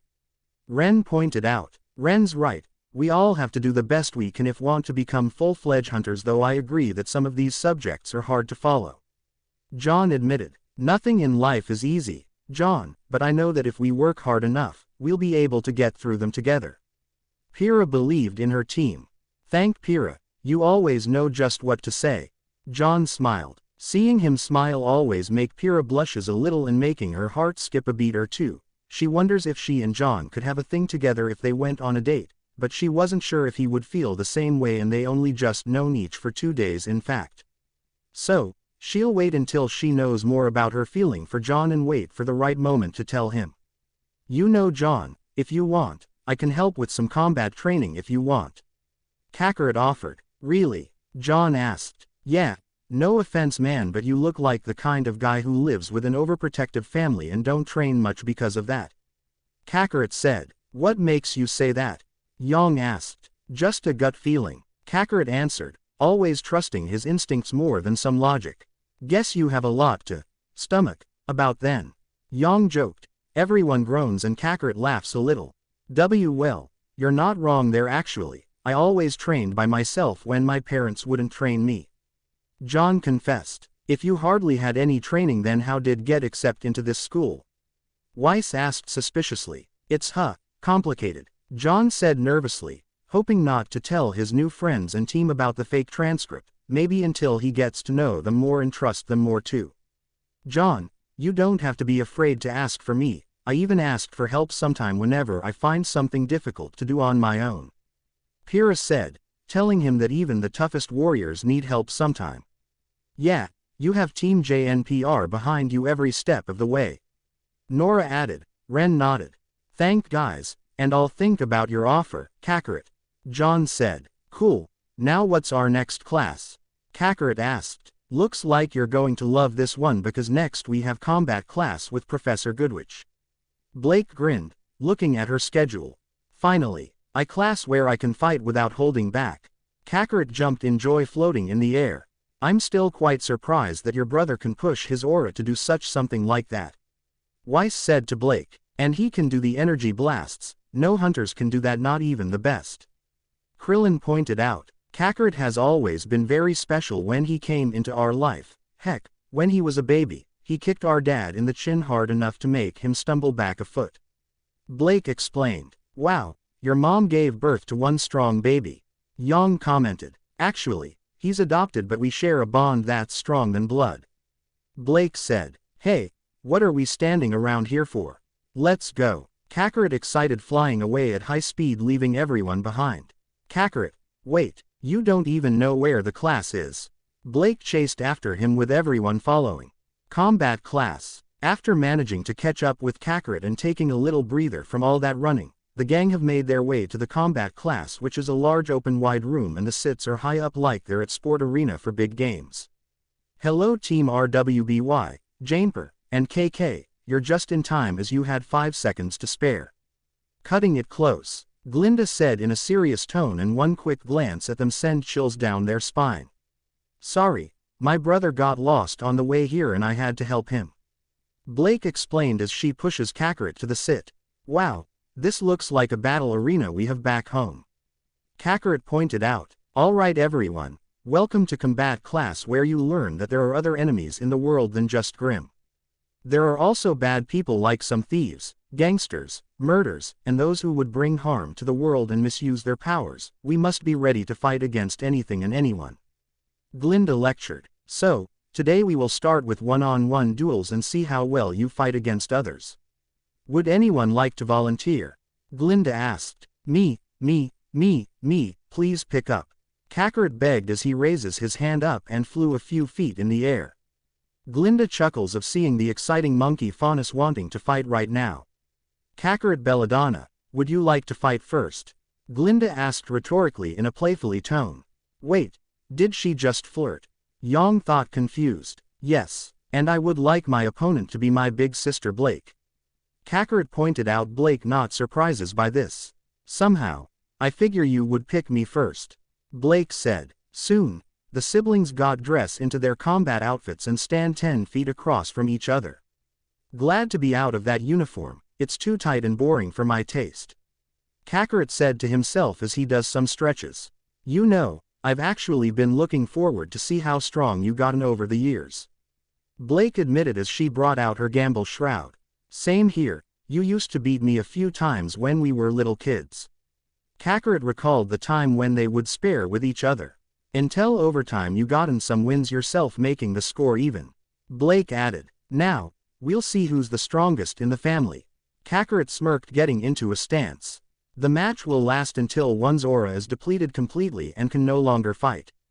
Glinda explained the rules of today's fight. If you two are ready, then the match will begin now. Music, my song Know What You Did in the Dark, Fall Out Boy. The instant the match started, Kakarot charged at Blake with great speed for punch to the face, but Blake move aside to avoid the strike and swing her sheath cleaver, at which he ducks down, then elbow her on the side, though she jumps back. Kakarot let out a battle cry as he attacks Blake with a barrage of punches. As she blocks them with her sheath blade and dodge some of them, she saw an opening and roundhouse kick him to the side. "Wow, they're good," John complimented. "It's only the start and it's already getting intense." Ruby excited. It was Blake's turn to charge at. She starts swinging her blade at her young brother as he dodges them and grabs her arm, throwing her to a wall that she managed to land on her feet. She quickly see Kakarot jump towards her with a flying kick coming in fast, and she hold up Gamble's shroud to block the kick with small cracks forming under her feet. The strength of the kick is stronger than Blake anticipate, not holding it back for long. She moves her arms to the left, forcing the kick to follow hit the wall as Blake jumps away, but Kakarot wasn't going to let her get away as he pulls his leg and jump at her again with greater strength and speed. Blake didn't have time to react as her brother threw a punch to her face, only to phase through her and she suddenly disappeared. Kakarot's eyes widen, realizing that it was Blake's semblance he just hit, falling right into her trap as the real Blake is on his right, about to swing her blade at him. He blocks the strike with his arm armored by his aura and go for an uppercut, but Blake backflips to dodge it. "Got to say, you've gotten better than I thought," Kakarot complimented on his sister's skills. "Don't think just because I ran away from the group doesn't mean I stopped training." Blake pointed her sword at him. "I can tell, but let's see how you'll deal with this." Kakarot flied high and fire a barrage of energy blasts everywhere, including at Blake as she runs around dodging them and using her semblance a few times when some were about to hit her. "So, that's the energy attacks you mentioned," Ren said. "Now that's what I call blasting yourself into battle." Yang punned. Everyone groans of the awful joke. It's still crazy that Kakarot can do something like that, like it's his second nature. Krillin pointed out. Blake took the sheath cleaver off, showing her katana changing into its gun mode, and fires some fire dust bullets at Kakarot. He moves his head slight as the bullet hit the ceiling. He starts flying around while continuing his firing, and Blake doing the same on the ground. She soon runs in the wall fast and throws the gun with a long black ribbon attached, wrapping it around Kakarot's tail. She pulls on the ribbon, squeezing the tail, which causes him to stop firing and gasps as he is pulled down and landed on his feet. He feels some of his strength fading, though still remains strong. "I see you worked on that weakness of yours," Blake commented. "A little. I still feel a little weak from the grabbing, but can still fight back like this." Kakarot's tail wrapped itself on the ribbon and pull on it to bring Blake in as she struggles to stand her ground, making this like an extreme tug of war. Both seem evenly in strength in the pull until Kakarot put more strength into his tail, slowly dragging Blake to him, and starts using his arms to pull on the ribbon to drag her closer. Blake knew she couldn't beat him in a contest of strength, but knew there was of using that strength to her advantage. She jumps towards her brother, using one strong pull he made swing her left leg to kick him as he blocks it with his one. Blake raises her arm with the cleaver and swings down as he blocks it with his other arm too. Kakarot smirks at Blake, confusing her a bit as he quickly grabs her leg and starts spinning her around at high speed for a few seconds until he lets go, throwing to a wall as her back slams against the stone structure. Kakarot follows right after. He threw his big sister with a strong punch right at the stomach, but she was a clone again as the punch went through her and it dispelled, only seeing the cracks on the wall he made. He looks up to see Blake 2 feet higher than him and slams her high heel on his head, forcing him down to the ground, then went in for a continuous assault, not wanting to give Kakarot a time to recover. "Go, Blake, win this for Team RWBY." Ruby cheered. "Come on, Kakarot, show us how strong you really are." Krillin cheered, hoping his partner doesn't get hurt too badly. Feeling the attacks affecting him, he knew Blake has indeed gotten stronger, and now it was time to stop holding back. With a mighty roar, his burst spiked around him, causing a strong shockwave that forced Blake back a few feet, then got a punch to the face by Kakarot and a kick to the chin. Kakarot starts moving around at greater speed than before as he leaves behind afterimages everywhere on the arena as Blake tries to follow his movements but finds it very difficult. "Whoa, he's really on the move," Nora shocked. "Exciting. Just what kind of training did this monkey go through?" Weiss asked, feeling a little scared of seeing Kakarot's power. "Even I would have trouble fighting against that," Pyrrha admitted. Great Ape Barrage. Kakarot started hitting Blake in all directions, even when she uses her semblance to escape some of the blows. She still couldn't dodge all of them as Kakarot is moving too fast for her to react as she is being lifted into the air from the attacks. Once she's 20 feet high, Kakarot appears above her with a fist ready to deliver the final blow and slams it onto her head, sending her crashing down with a dust cloud erupting from the impact. Music end. Kakarot lands as the dust settles, showing Blake laying on the ground groaning in pain as her aura flashes all over her body until it stops, meaning her aura is completely drained. The winner of our first combat class is Kakarot Belladonna, Glinda announced. Team RWBY, Janeper, and Krillin starts cheering for a great match and soon everyone cheers for them too. You okay, big sis? Kakarot asked. I think you broke my everything, Blake chuckled with a smile. Come on, let's get you to the nurse. Kakarot helped Blake up on her feet with her arm over his shoulder. You really gotten stronger than I hoped, Blake said. Sometimes I'm more surprised at myself, Kakarot confessed. Sometime tells me things are going to be great in Beacon. Kakarot excited to see else is there in store for the Belladonna siblings. Yep, and we got each other to see this through. Blake smiled as they exit the arena and the scene goes black. Yada-ta-ta-ta. Kakarot clashed with Krillin as they are sparring for today's training in the training room. Of course, Kakarot is stronger and faster than Krillin. He's just holding himself back a little for Krillin to keep up. The brown-tailed boy saw an opening in Krillin's attack and kick him in the side, sending him away a few feet, then fire 4 or a blast. Krillin quickly recovered to dodge 5 of the blasts and managed to reflect the last blast right back at Kakarot, who responded by firing another blast that collided and exploded. Krillin was right on Kakarot to the right because of him being focused on the reflected aura blast for a moment and threw a strong punch to the face, though Kakarot nearly saw that coming and leans back to narrowly dodge that punch. Kakarot threw his own punch to Krillin in the stomach with his right and performed an uppercut with his left that sent his partner flying 10 feet in the air. He jumps after Krillin and got above to for one last punch, powerful to send Krillin crashing down. Ow, sheesh, do you really to be so hard like that? Krillin winced. Sorry, if this was a real battle instead of the tournament style then you would have been dead by now. Kakarot chuckled. Purpose of this training is about strength, their aura level to be able to withstand strong attacks that could deplete theirs before they know it. Though when you look at how the training is going, it seems that Krillin is the one who needs the training more than Kakarot, as his aura is stronger than most, even John's own large pool of aura. I know you're excited for the Vital Festival tournament and all, but you really need to relax a little. Not everything in life is gonna be about fight. Krillin stated. You sound like my dad and sister. Is it really that bad to love fighting so much? Kakarot asked. Not unless you're a monkey with banana issues. Krillin joked. Kakarot rolled his eyes and lightly punched Krillin in the shoulder. Then Kakarot heard his scroll beep and took it out from his pocket to see he got a text from Blake.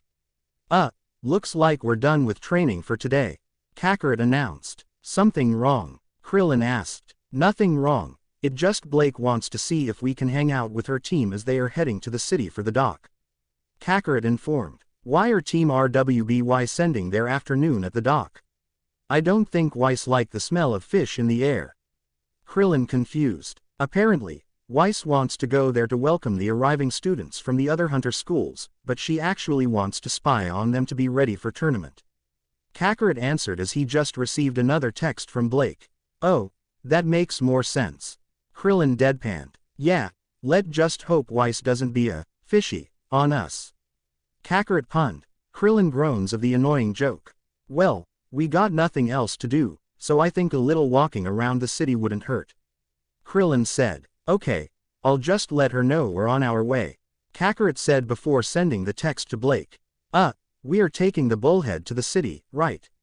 Krillin asked. Come on, dude, you know how we'll have to wait for one. We're getting to the city my way. Kakarot smirked. I was afraid you were going to say that. Krillin sighed. Vale City. Alright, Kakarot and Krillin should be here shortly. Blake informed her team. Let's hope they can make this day more fun than spying on the competition.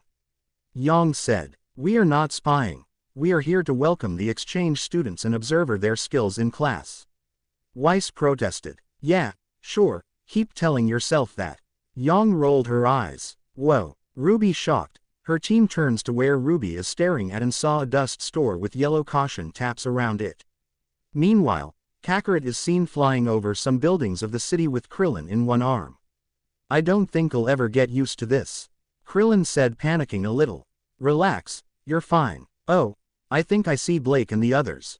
Kakarot spotted his sister's team and landed near them. The White Fang is hardly a bunch of psychopaths. Crossing her arms, getting serious, they're a collection of misguided faunus. Blake pointed out. Misguided. They want to wipe humanity off the face of the planet. Weiss claimed. Oh, looks like Blake and Weiss are fighting. Krillin said. Yeah, and it's about the White Fang. Kakarot said in a displeasing tone. Oh, are defending the terrorist group too? Weiss asked. Actually, I really hate how the current White Fang is now and hope they get a life sentence in prison. Kakarot said, shocking Weiss of that comment. Kakarot. Blake gasped. What? I'm pointing out that if the White Fang shouldn't have followed that woman Sienna and Adam's violence example, then they wouldn't caused more problems for the faunus. Kakarot pointed out. Oh, so a faunus hates the White Fang, huh? Weiss asked, curious. I wouldn't say I hate them, but there are other faunus out there who really don't like how the White Fang are doing, unlike how they were back then. Even some faunus called the White Fang a bunch of freaks, and I'm sure you know that, Blake. Kakarot explained. I'll admit, even I know the White Fang has become dark in the last 5 years, but that doesn't mean the White Fang is evil. Blake said. Tell that to Adam. Kakarot glared. Adam. As in Adam Taurus, the White Fang commander, you actually met him?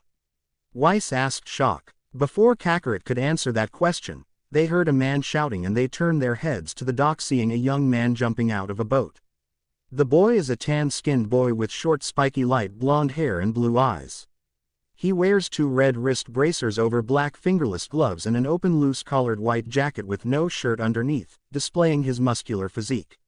He also wears blue cargo pants tied up with a white belt. He wears white bandages on his legs and has a chain hanging from the belt loop on the right side of his pants. He sports black and yellow sneakers and wears a black cord necklace with a round pendant bearing his monkey emblem. He also has a long prehensile monkey tail the same color as his hair, making him a monkey faunus. Cool, a new friend. Kakarot excited. The monkey faunus is sitting on a light pole eating a banana. Then some policemen try to get him to come down, only to have a banana peel on the face and starts running away. The blonde monkey faunus ran up the team RWBY and KK. Like the world has begun going in slow motion, the monkey faunus looks at Blake, giving her a wink that catches her by surprise, and Kakarot noticed that too.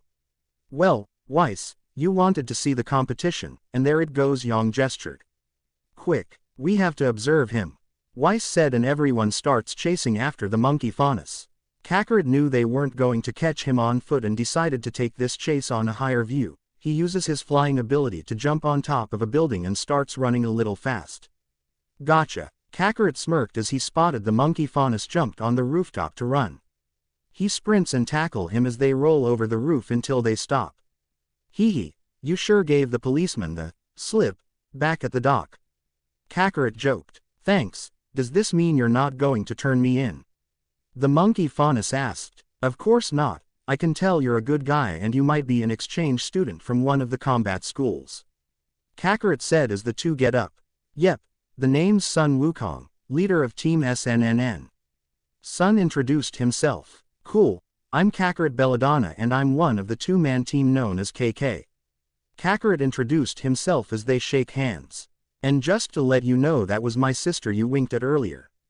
Kakarot said. And I got to say, your sister sure is a cutie, though I'm not sure about the bow on her head.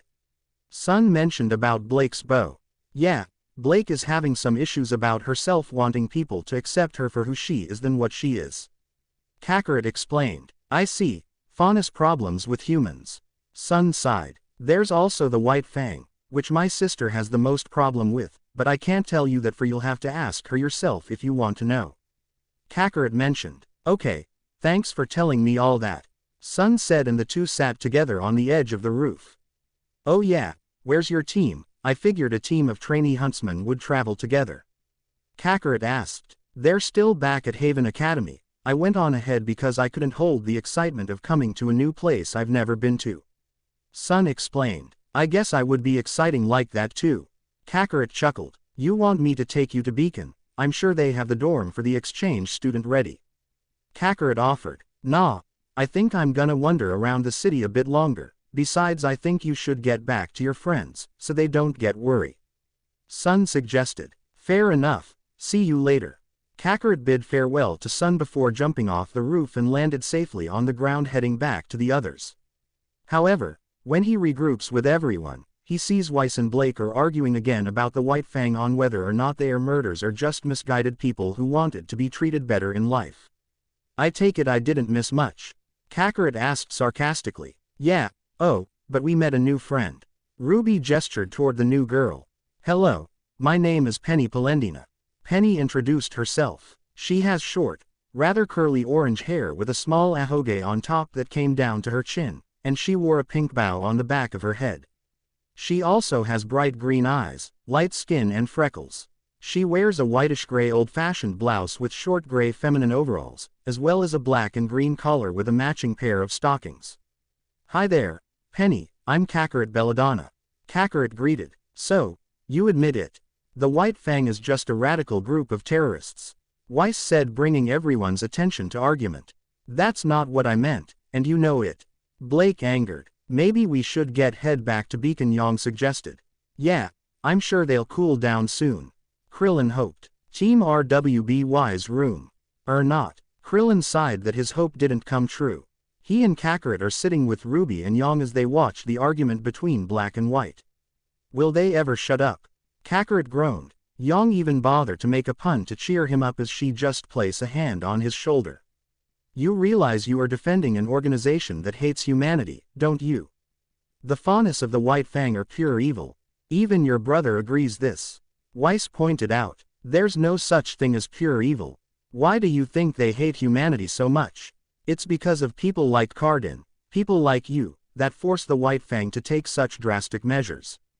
Blake said. People like me. Weiss shocked. You're discriminatory. Blake mocked. I'm a victim. Weiss said. Getting Kakarot's attention as a chance to learn more about her. You want to know why I despise the White Fang? Why I don't particularly trust the faunus? Weiss asked, and she looks out the window. It's because they've been at war with my family for years. War, as in actual bloodshed. My grandfather's company has had a target painted across its back for as long as I can remember. And ever since I was a child, I've watched family friends disappear, board members executed, an entire train car full of dust, stolen. And every day, my father would come home, furious. And that made for a very difficult childhood. Weiss revealed her harsh life with the White Fang. Damn, I knew the White Fang were messing with big people. Adam, I swear if I ever see you again, you're gonna pay for all the innocent lives you killed. Kakarot mentally vowed. Ruby tried to comfort Weiss, but she got pushed away and Weiss walks over to Blake. No, you want to know why I despise the White Fang? It's because they're a bunch of liars, thieves, and murderers. Weiss angered. Well, maybe we were just tired of being pushed around. Blake blurted out, unknowingly revealing herself to once been part of the White Fang and that she's a faunus too. Kakarot sighed, knowing that with Blake revealing her secret to her team and Krillin, and probably knew what will happen next as Blake dashes out the door. Blake, wait, come back, Ruby pleaded, but the girl in black is already long gone. Kakarot got up from the bed and walked to the door. Where are you going? Yang asked. I'm going after Blake, knowing her she'll be away for a while and to think this through and probably may get into trouble as well. Kakarot explained and turned to Krillin. Krillin, you have the room to all yourself, but make sure you continue your training. I'll call if things get messy for us. Kakarot said. Wait, let me come with you, we're a team. Krillin reminded. No, someone needs to stay here in case the teachers notice both of us being gone. I promise, we don't be gone for long. Kakarot reassured his friend. Krillin let out a sigh, knowing there's no point in convincing him. Okay, just make sure you two are okay. Krillin said. We will, if we're not back here by the end of the weekend, you guys can come look for us. Kakarot said as he is about to leave, but is stopped by Yang grabbing his arm. To the monkey boy's surprise, Yang kissed him on the cheek, which made him blush red with his tail straighten up, while the others are also shocked, especially Ruby seeing her older sister liking a younger guy. Promise me you'll come back safe. Yang said with a sad, serious look in her eyes. I promise. Kakarot said, still shocked that a girl actually kissed him on the cheek. Whoa, Kakarot thought. Courtyard. Now, where is she? Kakarot looked around in the courtyard until he found Blake near the statue and took off the bow. "Hey," Kakarot said, getting his sister's attention. "What are you doing here?" Blake asked quickly, wiping the tears away. "What's it looks like? I'm coming with you for comfort like any little brother would for their big sister." Kakarot stated. "You don't have to," Blake said, trying to push him away but fail when Kakarot hugs her. "Whatever problems you're facing, we'll face them together. No matter how hard life throw at us," Kakarot said. Blake became touched by her brother's words and returned the embrace. "Guess that's my cue to butt in," a familiar voice said, revealing himself to be Sun. "Hey Sun, you wouldn't happen to find a place with an extra room or two, would you?" Kakarot asked. "I think the room I'm staying has enough space," Sun said, gladly letting the two stay with him until things resorted out for them and their friends. "I knew you look better without the bow," Sun complimented on Blake's look, making her blush a bit. "Oh, for Remnant's sake, Blake, will you just say something already?" Kakarot begged, as his older sister hasn't spoken a single word since Friday night after they left the school and been hanging out with Sun. "Sorry, just had a lot of thoughts on my mind," Blake said. "Thinking for nearly 2 days and you gave me nothing but small talk and weird looks," Sun pointed out, earning a firm look from Blake. "Sun, are you familiar with the White Fang?" Blake asked. "Of course, I don't think there's a faunus on the planet who hasn't heard of them. Stupid, holier-than-thou creeps that use force to get whatever they want. Bunch of freaks, if you ask me," Sun answered before drinking his tea from his tail. "Well, it just so happens that my sister was a White Fang member," Kakarot revealed, shocking Sun as he nearly chokes on his tea. "For real, and you?" Sun asked Kakarot. "No, I never joined the White Fang, though you could say we grew up in the group," Kakarot said. "Yep, back then, things were different. In the ashes of war, the White Fang was meant to be a symbol of peace and unity between humans and the faunus." Blake recalled all the rallies she'd been to as a child and Kakarot being at a few ones. Of course, despite being promised equality, the faunus were subjected to discrimination and hate. Humanity still thought of us as lesser beings. And so, the White Fang rose up as a voice of our people. "And I was there," Blake said. "But no matter how hard and loud the rallies and boycotts were, they weren't getting much as they hoped," Kakarot exclaimed sadly. "Then, 5 years ago, our leader stepped down, and a new one took his place. A new leader, with a new way of thinking," Blake mentioned. "The new leader turned out to be a bitch, turning all the peaceful protests in violence acts like burning the shops that refused to serve them and robbing trains too. They tried to recruit me because my strength and powerful semblance. I turned them down, of course," Kakarot explained in a little angry tone. "And the worst part was, it was working. We were being treated like equals. But not out of respect, out of fear," Blake added as she set her tea down. "So, I left. I decided I no longer wanted to use my skills to aid in their violence, and instead, I would dedicate my life to becoming a huntress. So here I am, a criminal hiding in plain view, all with the help of a little black bow." Blake looked up at her bow. "So have you told your friends any of this?" Sun asked. Blake didn't answer as she looks down in shame. "Don't worry, I'm sure your team are very worried about you and hopefully Weiss has cooled off from that night," Kakarot assured. Blake looked at her little brother with a small smile. "Excuse me, your orders are here," the waitress said as she brings in 6 plates of food on the table. "Damn, are you really going to eat all that?" Sun asked, shocked. "Trust me, he can clean out an entire buffet in 2 minutes," Blake bragged as Kakarot began eating his food. After Kakarot finished eating his food, managed to pay for everyone thanks to the extra money he got from his savings. The three are now walking together on the street as the black-haired monkey faunus rub his belly in satisfaction. "That was good," Kakarot smiled. "So, what's the plan now?" Sun asked, wondering what the Belladonna siblings are going to do now. "I still don't believe the White Fang is behind these robberies. They've never needed that much dust before," Blake stated. "My instincts are telling me that it could be them, though I'm not sure about it myself," Kakarot said. "Well, what if we could go to the place where they would most likely go to if they were to do it and find them there or not?" "Right," Sun suggested. That could work." Kakarot agreed to the idea. "The only thing is, I've no idea where that would be," Blake said. "Well, While I was on the ship, I heard some guys talking about offloading a huge shipment of dust coming in from Atlas. Sun mentioned. Atlas. Does that mean it's from the Schnee Company? Kakarot asked. Yep. Huge freighters. Sun nodded. You sure? Blake asked. Only one way to find out. Kakarot said. With Yang and Weiss. Ever since Blake and Kakarot left the school that night, Team RWBY have been worried about Blake and decided to go look for her with Krillin along, worry about his teammate too as they split up to cover more ground. Yang and Weiss exit a store after not finding any information if Blake has been here. Thanks, anyway, Yang said to the store manager and let out a sigh of not finding anything here. She looks at Weiss being all quiet. You really don't care if we find her, do you? Yang asked. Don't be stupid. Of course, I do. I'm just afraid of what she'll say when we find her. Weiss said before walking forward a few feet and stopped herself looking back at Yang and said. The innocent never run, Yang. With Ruby, Penny, and Krillin. So, is Blake your friend? Penny asked. Yes, Penny, Ruby answered. But Weiss is mad at her and things are now complicated. Krillin added. But why? Penny asked. Well, you see, Blake might not be who we thought she was, Ruby said. Is she a man? Penny asked. Of course not, we just didn't know she was a faunus or anything about her past. Krillin corrected. Yeah, she didn't exactly talk to us before she decided to run off.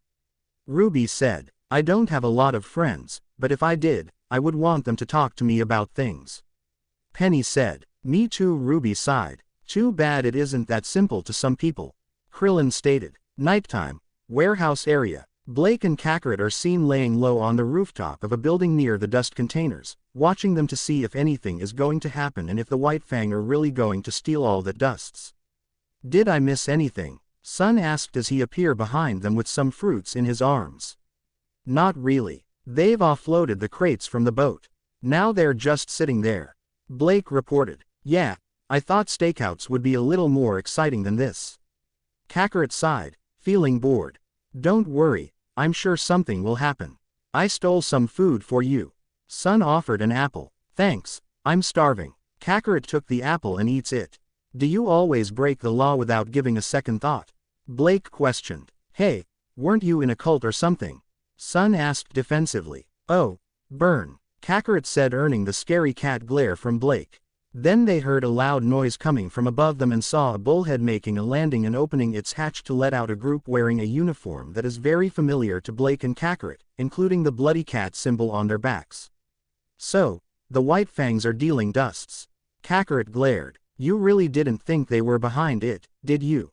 Sun asked Blake. No, I think deep down I knew. I just didn't want to be right. Blake admitted. Hey, what's the hold up? A new voice shouted, and the man comes out. The man has slanted, dark green eyes and bright, long, orange hair, with long bangs covering his right eye. Black eyeliner traced his visible left eye. He wears a red-lined white suit with long black pants and black shoes.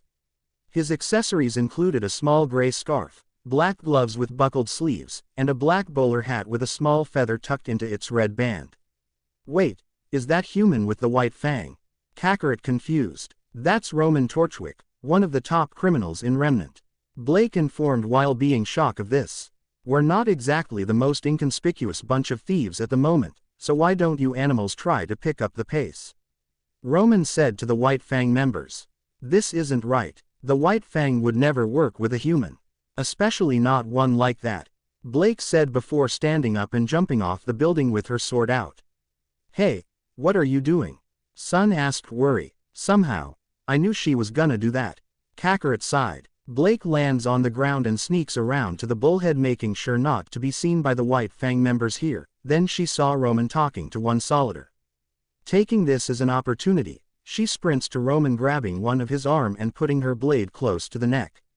Nobody moves. Blake ordered as she takes Roman hostage as the White Fang soldiers point their guns at her.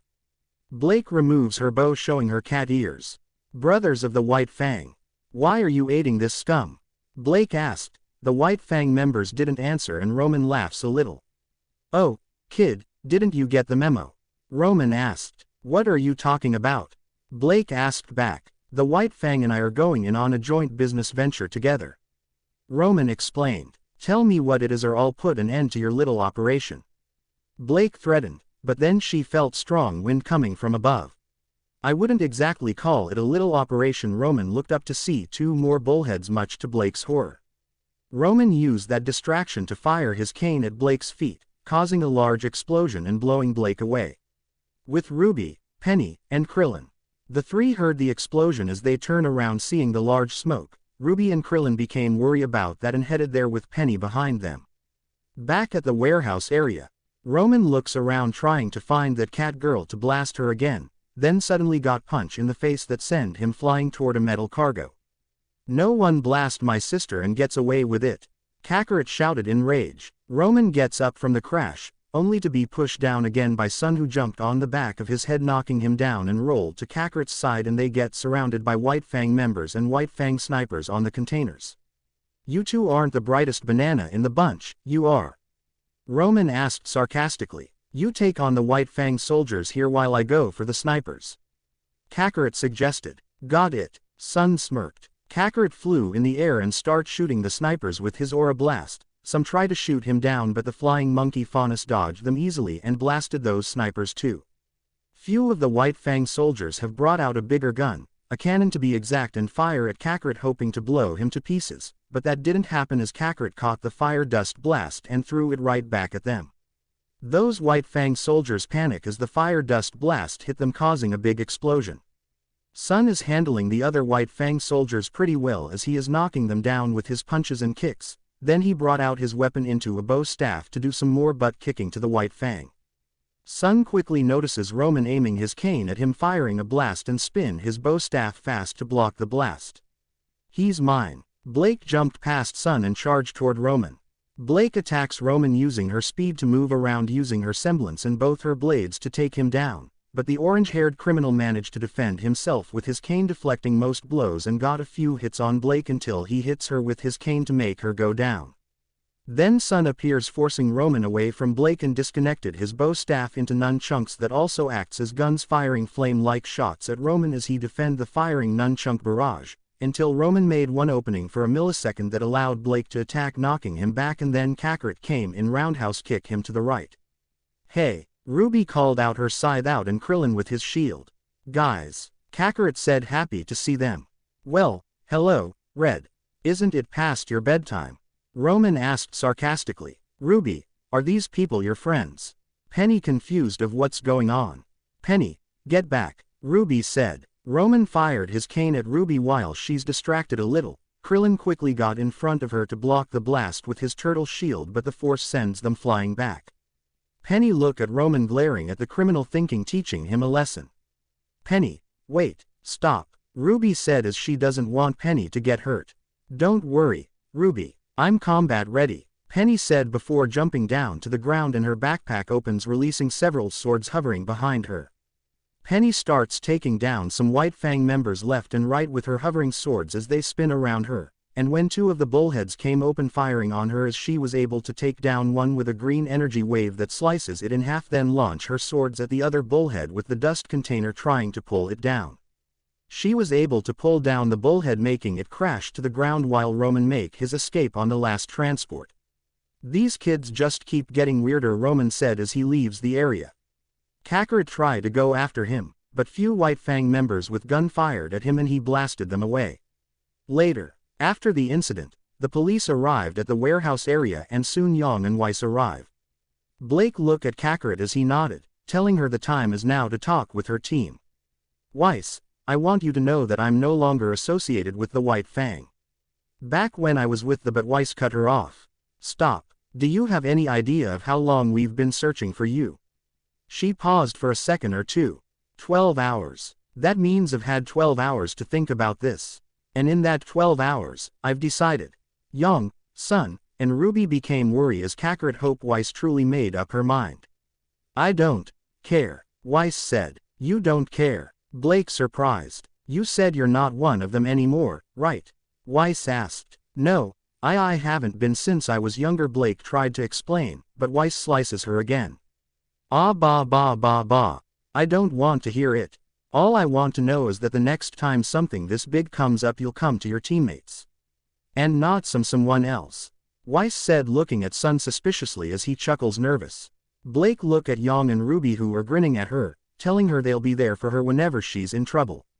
Of course. Blake nodded. Yeah, Team RWBY is back together.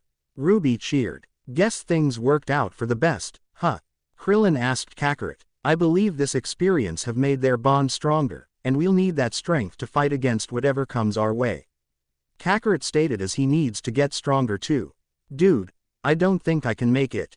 Krillin coughed a bit. Don't give up on me, Krillin, we're going to win this. Kakarot believed. But this is crazy. They're out of their minds, including your sister. Krillin panicked. So, that doesn't mean we're going to how strong we are. Kakarot said before throwing a tomato over the table. They're taking cover. Maybe in training, not in an insane food fight. Krillin shouted. The scene shows the entire cafeteria has been turned in a war zone of 3 teams fighting against each other. And the ones who are fighting in this food fight are Team RWBY, Janeper, and KK. Oh man, how did this even happen? Krillin asked, complaining, and a chicken wing flies over his head. Well, I guess it all started about 5 minutes ago when Ruby did that speech. Kakarot recalled the time of 5 minutes ago before this war broke out. 5 minutes ago, 87 minutes ago, I had a dream. Ruby said. A dream about being the Cookie Queen. Kakarot joked, making Yang laugh and Ruby pout.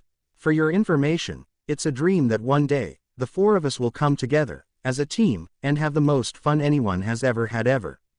Ruby declared. Did you steal my binder? Weiss asked, looking at the binder that seems to be hers with the label being written over. I am not a crook. Ruby said, with both hands making peace sign. What are you talking about? Blake asked. Is it about fighting strong fighters? Kakarot asked, exciting. Blake rolls her eyes and Yang chuckles. Probably like that in staring matches, but I'm talking about kicking off the semester with a bang. Ruby answered, pointing her finger at Blake and Kakarot. I always kick my semesters off with a Yang. Yang punned. Everyone groans of her weak puns except for Kakarot, for he just laughs a little hard. Well, at least someone gets my jokes. Yang puffed before getting hit on the forehead by a grape thrown by Nora, who, boo, at her. You're being prepared for today, are you? Krillin pointed out. Look guys, it's been a good 2 weeks in between more exchange students arriving and the tournament at the end of the year. Our second semester is going to be great. But classes start back up tomorrow. Which is why I've taken the time to schedule a series of wonderful events for us today.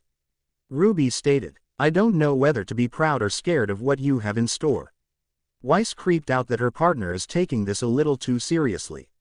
Sounds like a lot of fun, right Blake? Kakarot asked his big sister.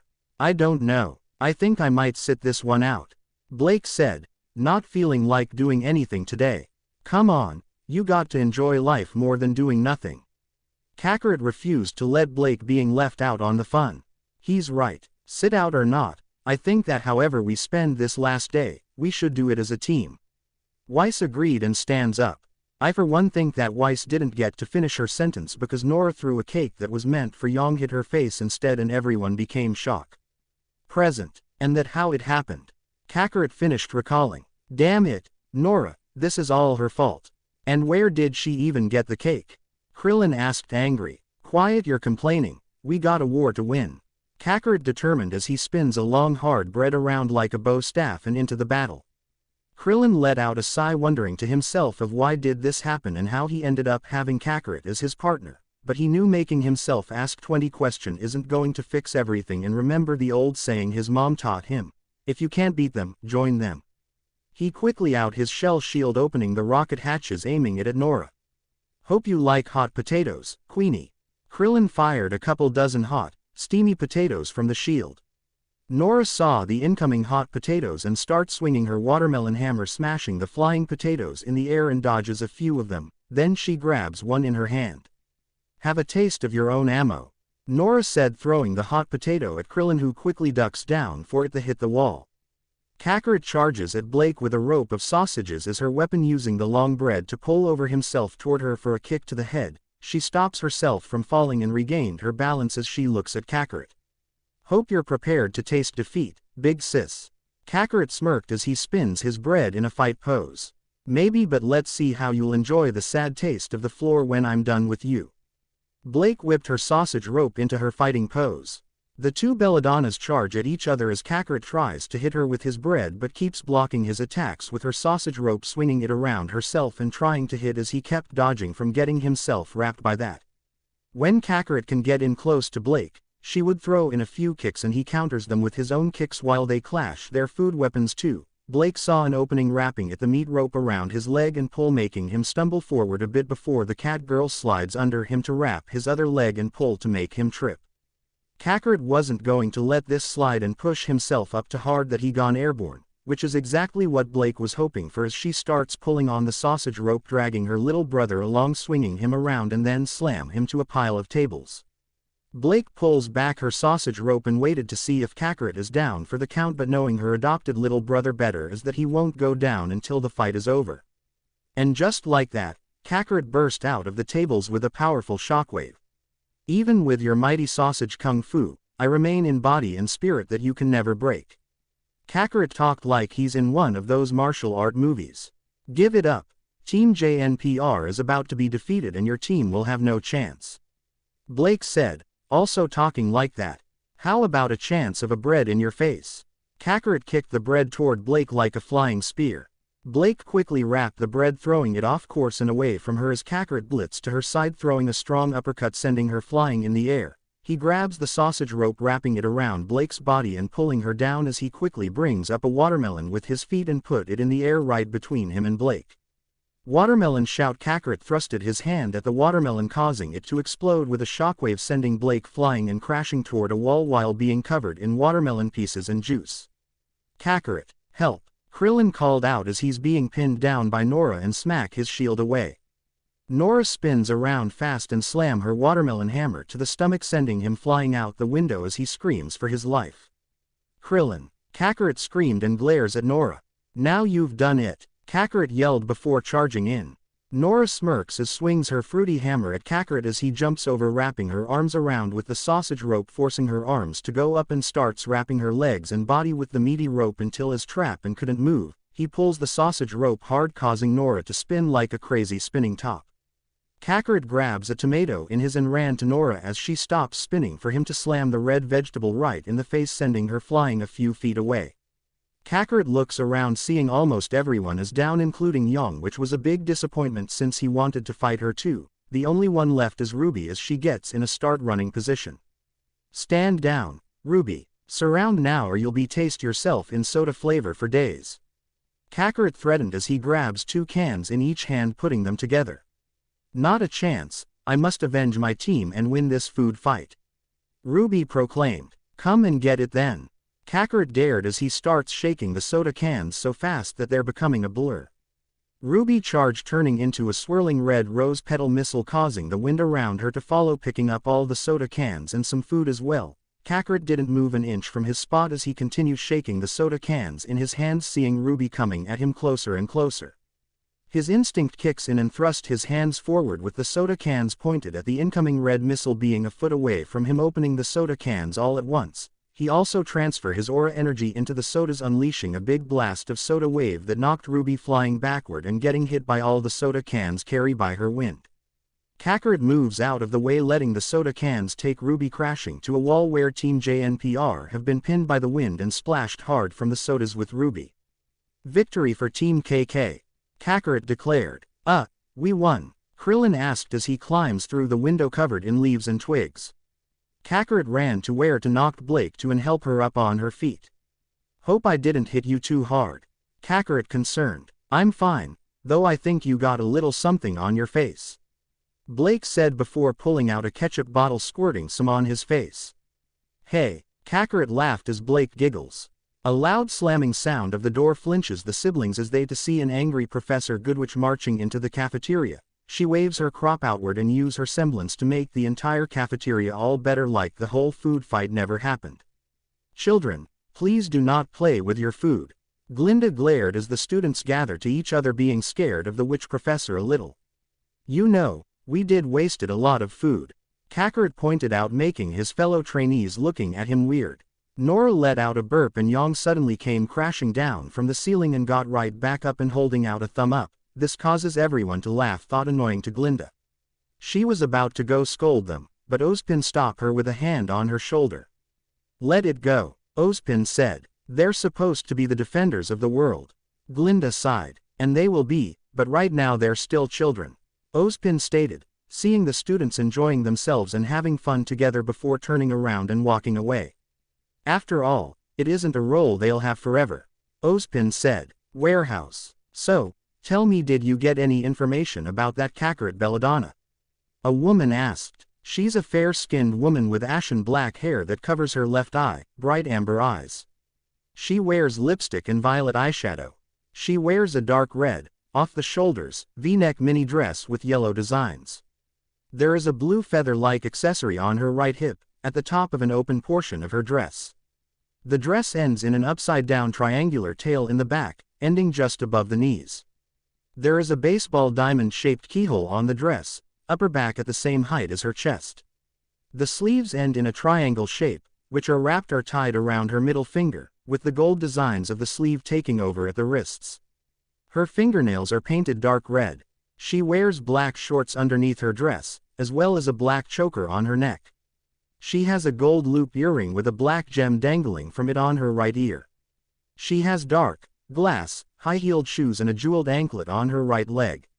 On her upper back, in the keyhole of her dress, she has a black tattoo of what appears to be a pair of high-heel shoes placed sole to sole, forming a heart shape inside.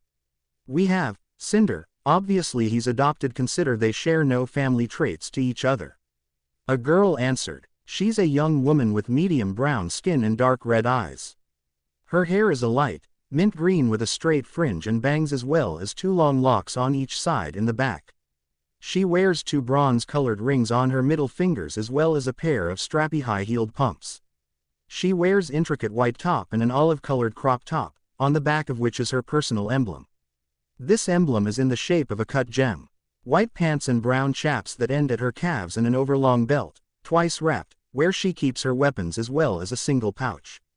Anything else you two learned, Emerald? Mercury, Cinder asked again. Mercury is a pale, well-built young man with silver eyes and silver hair. He wears a slate gray and black two-tone partial zip jacket that covers his upper body. He also wears a single notched belt with what appears to be a sash or bandana draped over it.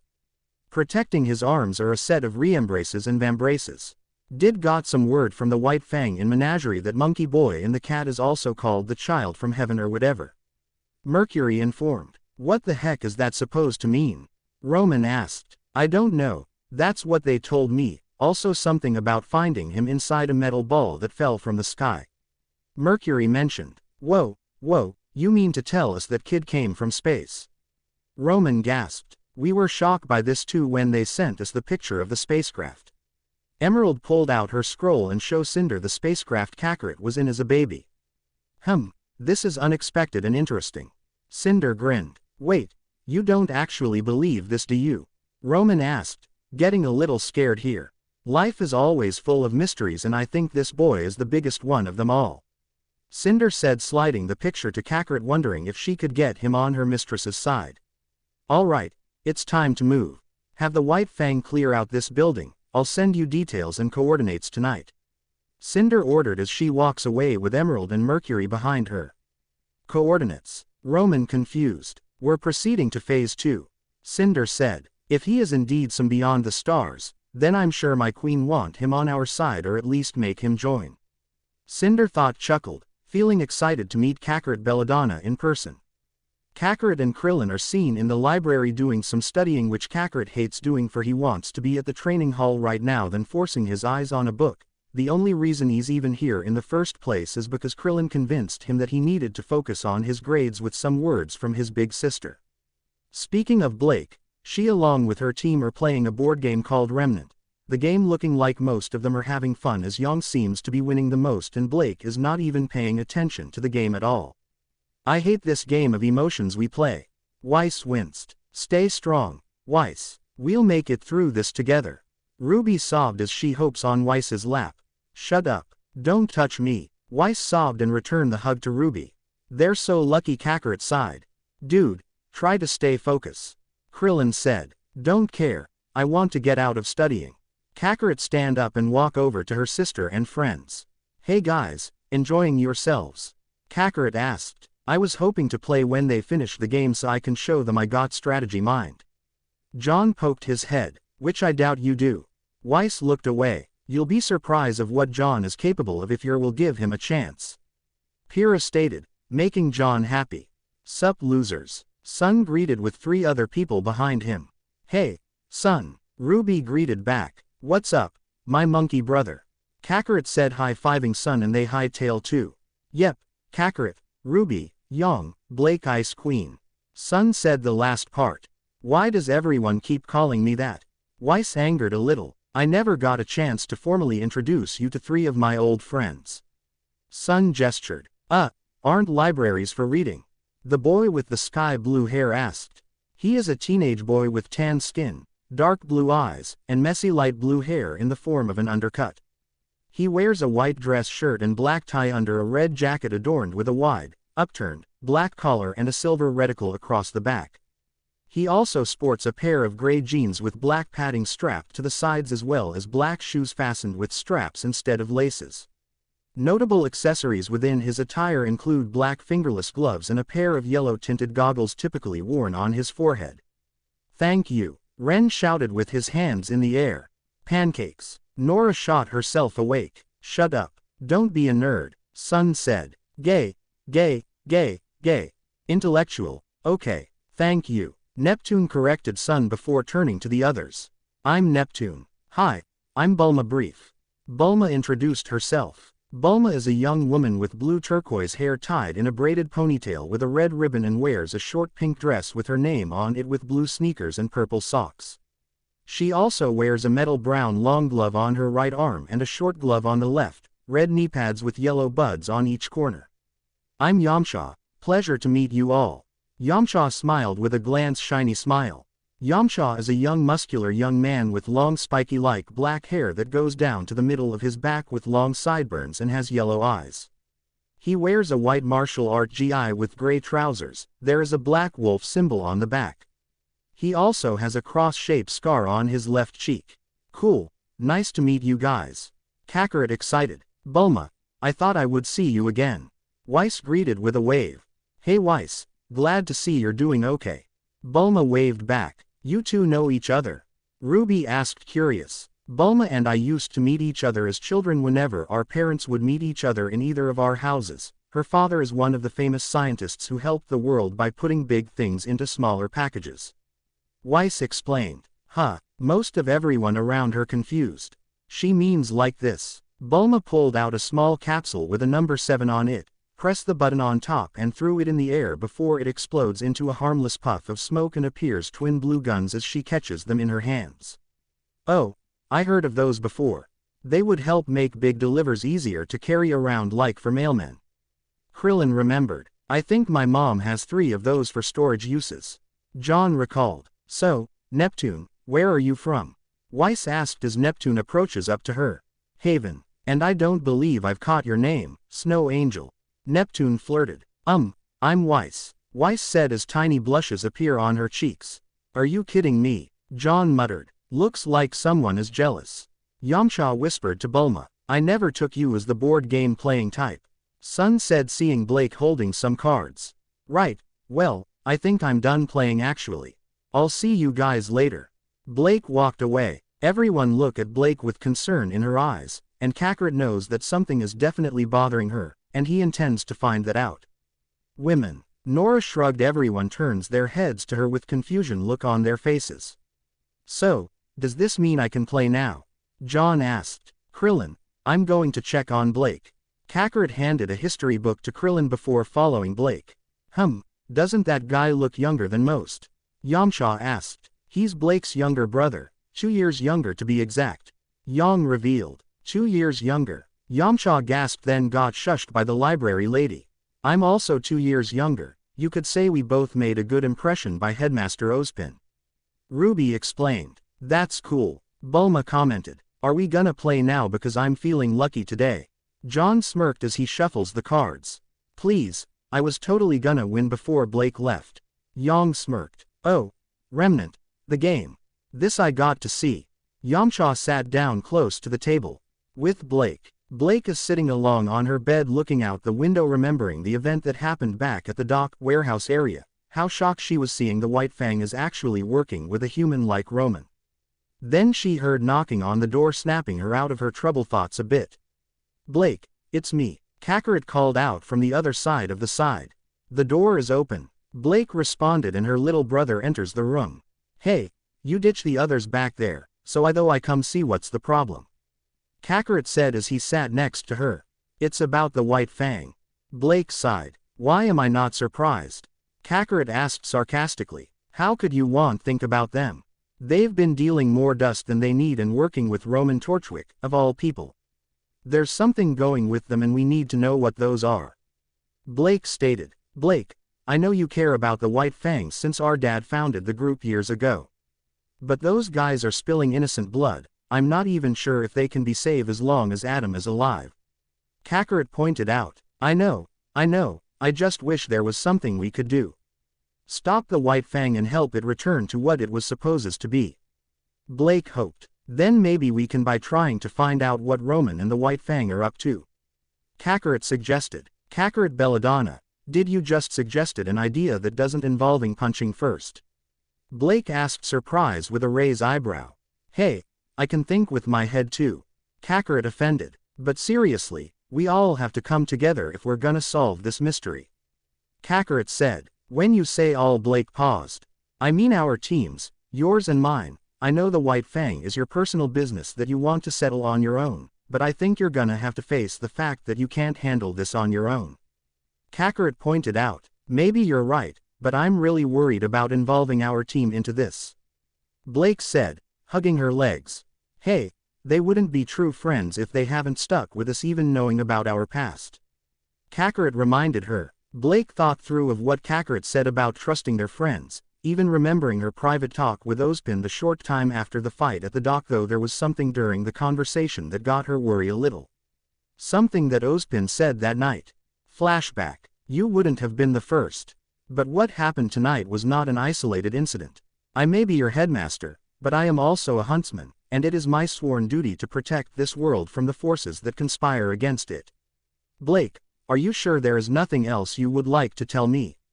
Ozpin asked. I'm sure. Blake nodded, not wanting the headmaster to know about her being a former member of the White Fang despite him already knowing she's a Faunus. Very well. Thank you for your time, Ms. Belladonna. Ozpin said. He stands up from the chair and walked to the door then stop. If you ever need to talk to me, please, don't hesitate to ask. Ozpin advised as he opens the door to walk out but stop himself again. And do make sure your brother doesn't try crashing into things like before as a baby. Ozpin smiled a little. What do you mean by that? Blake confused. Just thinking of your brother as a messenger from beyond the star. Ozpin said then left the room leaving a shocked Blake. Flashback end. Does Ozpin really know that Kakarot came from space? But that shouldn't be possible. Dad made sure no one on the island knew except for him, Mom, and Saber, and that the information never left the island. Blake thought questioned of how much Ozpin know about Kakarot. Blake, are you having some troubling thoughts again? Kakarot asked a little worry. Oh, it's nothing important. Just thought of how to ask the others about the White Fang. Blake said, not wanting to tell Kakarot about what Ozpin said to her.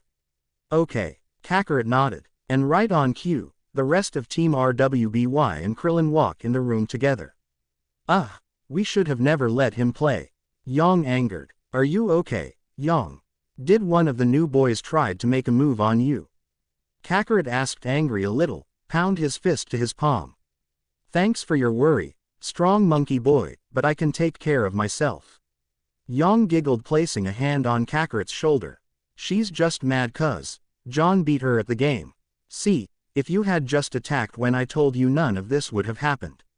Ruby explained. You're just jealous that John has both luck and skills.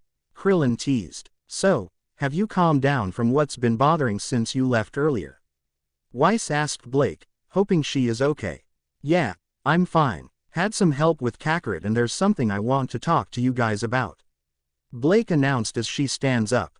I get a bad feeling that it's serious.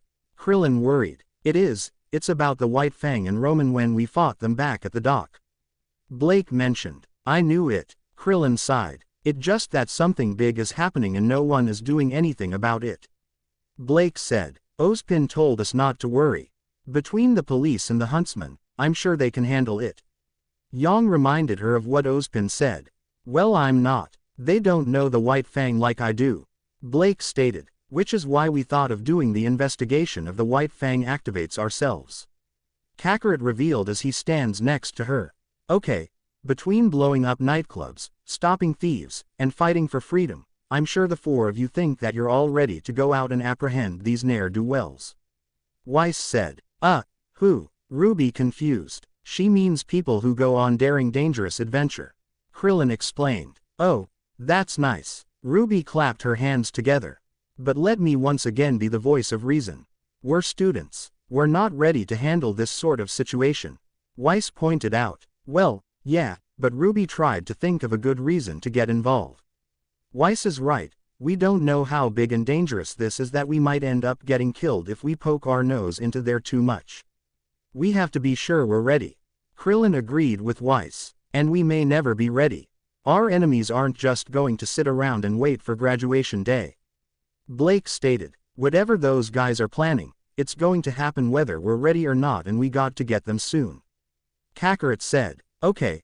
All in favor of becoming the youngest huntresses to single-handedly taking down a corrupt organization conspiring against the kingdom of Vale say aye. Ruby said, raising her hand. Yeah, I'm pumped. Yang excited. Come on, are you guys even listening to yourselves? Krillin shocked. You might as well give up on trying to talk our out of it, Krillin. We're doing this and you're coming with us because you're more involved with this than you realize.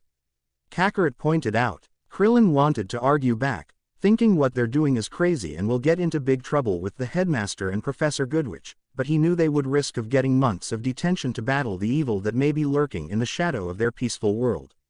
Plus, he didn't want to be left out from something like this even though he wanted nothing to do with it at first. Okay, fine, I'm in, but we can't be causing trouble while we're investigating. Krillin said. Well, I suppose it could be fun. Weiss convinced to join in. Yeah, let's make a plan together. Ruby cheered as Yang cheers along. See Blake, told you our friends got our backs. Kakarot grinned. Yeah, you're right. Blake nodded. I left my board game at the library. Ruby freaked out. We're doomed. Weiss facepalmed. Be right back. Ruby yelled as she ran out the room. I feel like I'm forgetting something too. Kakarot mentioned. Oh, I left our homework at the library. Krillin realized. What? Kakarot gasped and blitzed out the room. Kakarot quickly stopped himself when he sees Ruby standing in front of three young students wearing black uniforms in the hallway. New friends of yours? Kakarot asked. Oh yeah, they're visiting from Haven for the festival. I was just telling them where the exchange students' dorm is. Ruby explained. Well, nice to meet you. I'm Kakarot Belladonna. Kakarot introduced himself. Nice to meet you, I'm Cinder. This is Emerald and Mercury. I hope we can get along well. Cinder introduced herself and her team with a smile. Well, me and Kakarot have to get going. See ya, and welcome to Beacon. Ruby said before running off with the Belladonna boy behind her. Weird, she seems like a nice person, but I'm sensing something sinister from her and the other two as well. Kakarot noticed the dark-like aura on the new faces. Kakarot looks back, seeing a quick glance of Cinder grinning evilly.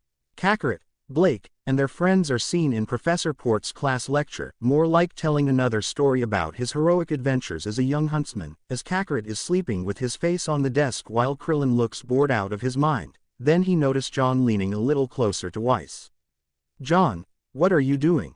Krillin asked, whispering. Just wanted to ask Weiss if she wants to go to a movie and maybe go out to eat. John answered, whispering back. John, we've been over this. Weiss is just not into you, not as a love interest. You need to move on and find someone else to fall for. Krillin advised. But who? It's not like there are any other girls who would be interested in me. John sighed. Maybe not as a love interest, but you can start at the friendship level first. Every romance always starts there, and again, Weiss is a no-go. Krillin stated. I guess you're right, but I still got 2 tickets to the new Spruce Willis movie and no one to go with. John said. Then ask Pyrrha to come. She wouldn't mind going and I think she could use a break from all the training. Krillin advised. I never thought of that. Okay, I'll ask Pyrrha. John nodded. Just after John said that, the bell rang signaling the end of the class. Timed that one wrong, I guess.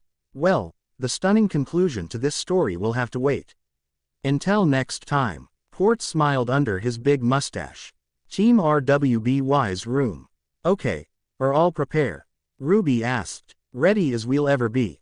Kakarot answered. RWBY and KK have changed into wearing different outfits for the investigation and to make themselves look cool too. Ruby now wears a long sleeve, light gray shirt with black belted cuffs near the ends of the sleeves.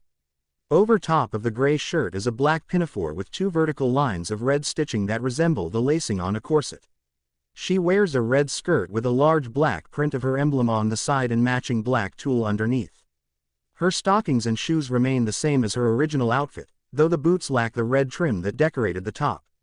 A few pieces of metal arranged in the shape of a rose are attached to the shoulder of her left sleeve, and her cloak's hood has been wrapped around her neck in a scarf-like fashion, while the rest hangs down like normal. Ruby codenamed this Slayer. Weiss is wearing a white, double-breasted pea coat with black piping, cuffs, and buttons over a white, pleated full skirt with black lace trim. She also wears a pair of white, thigh-high boots with black heels and lace-topped black stockings. The codename for this white clothing is Snoopy.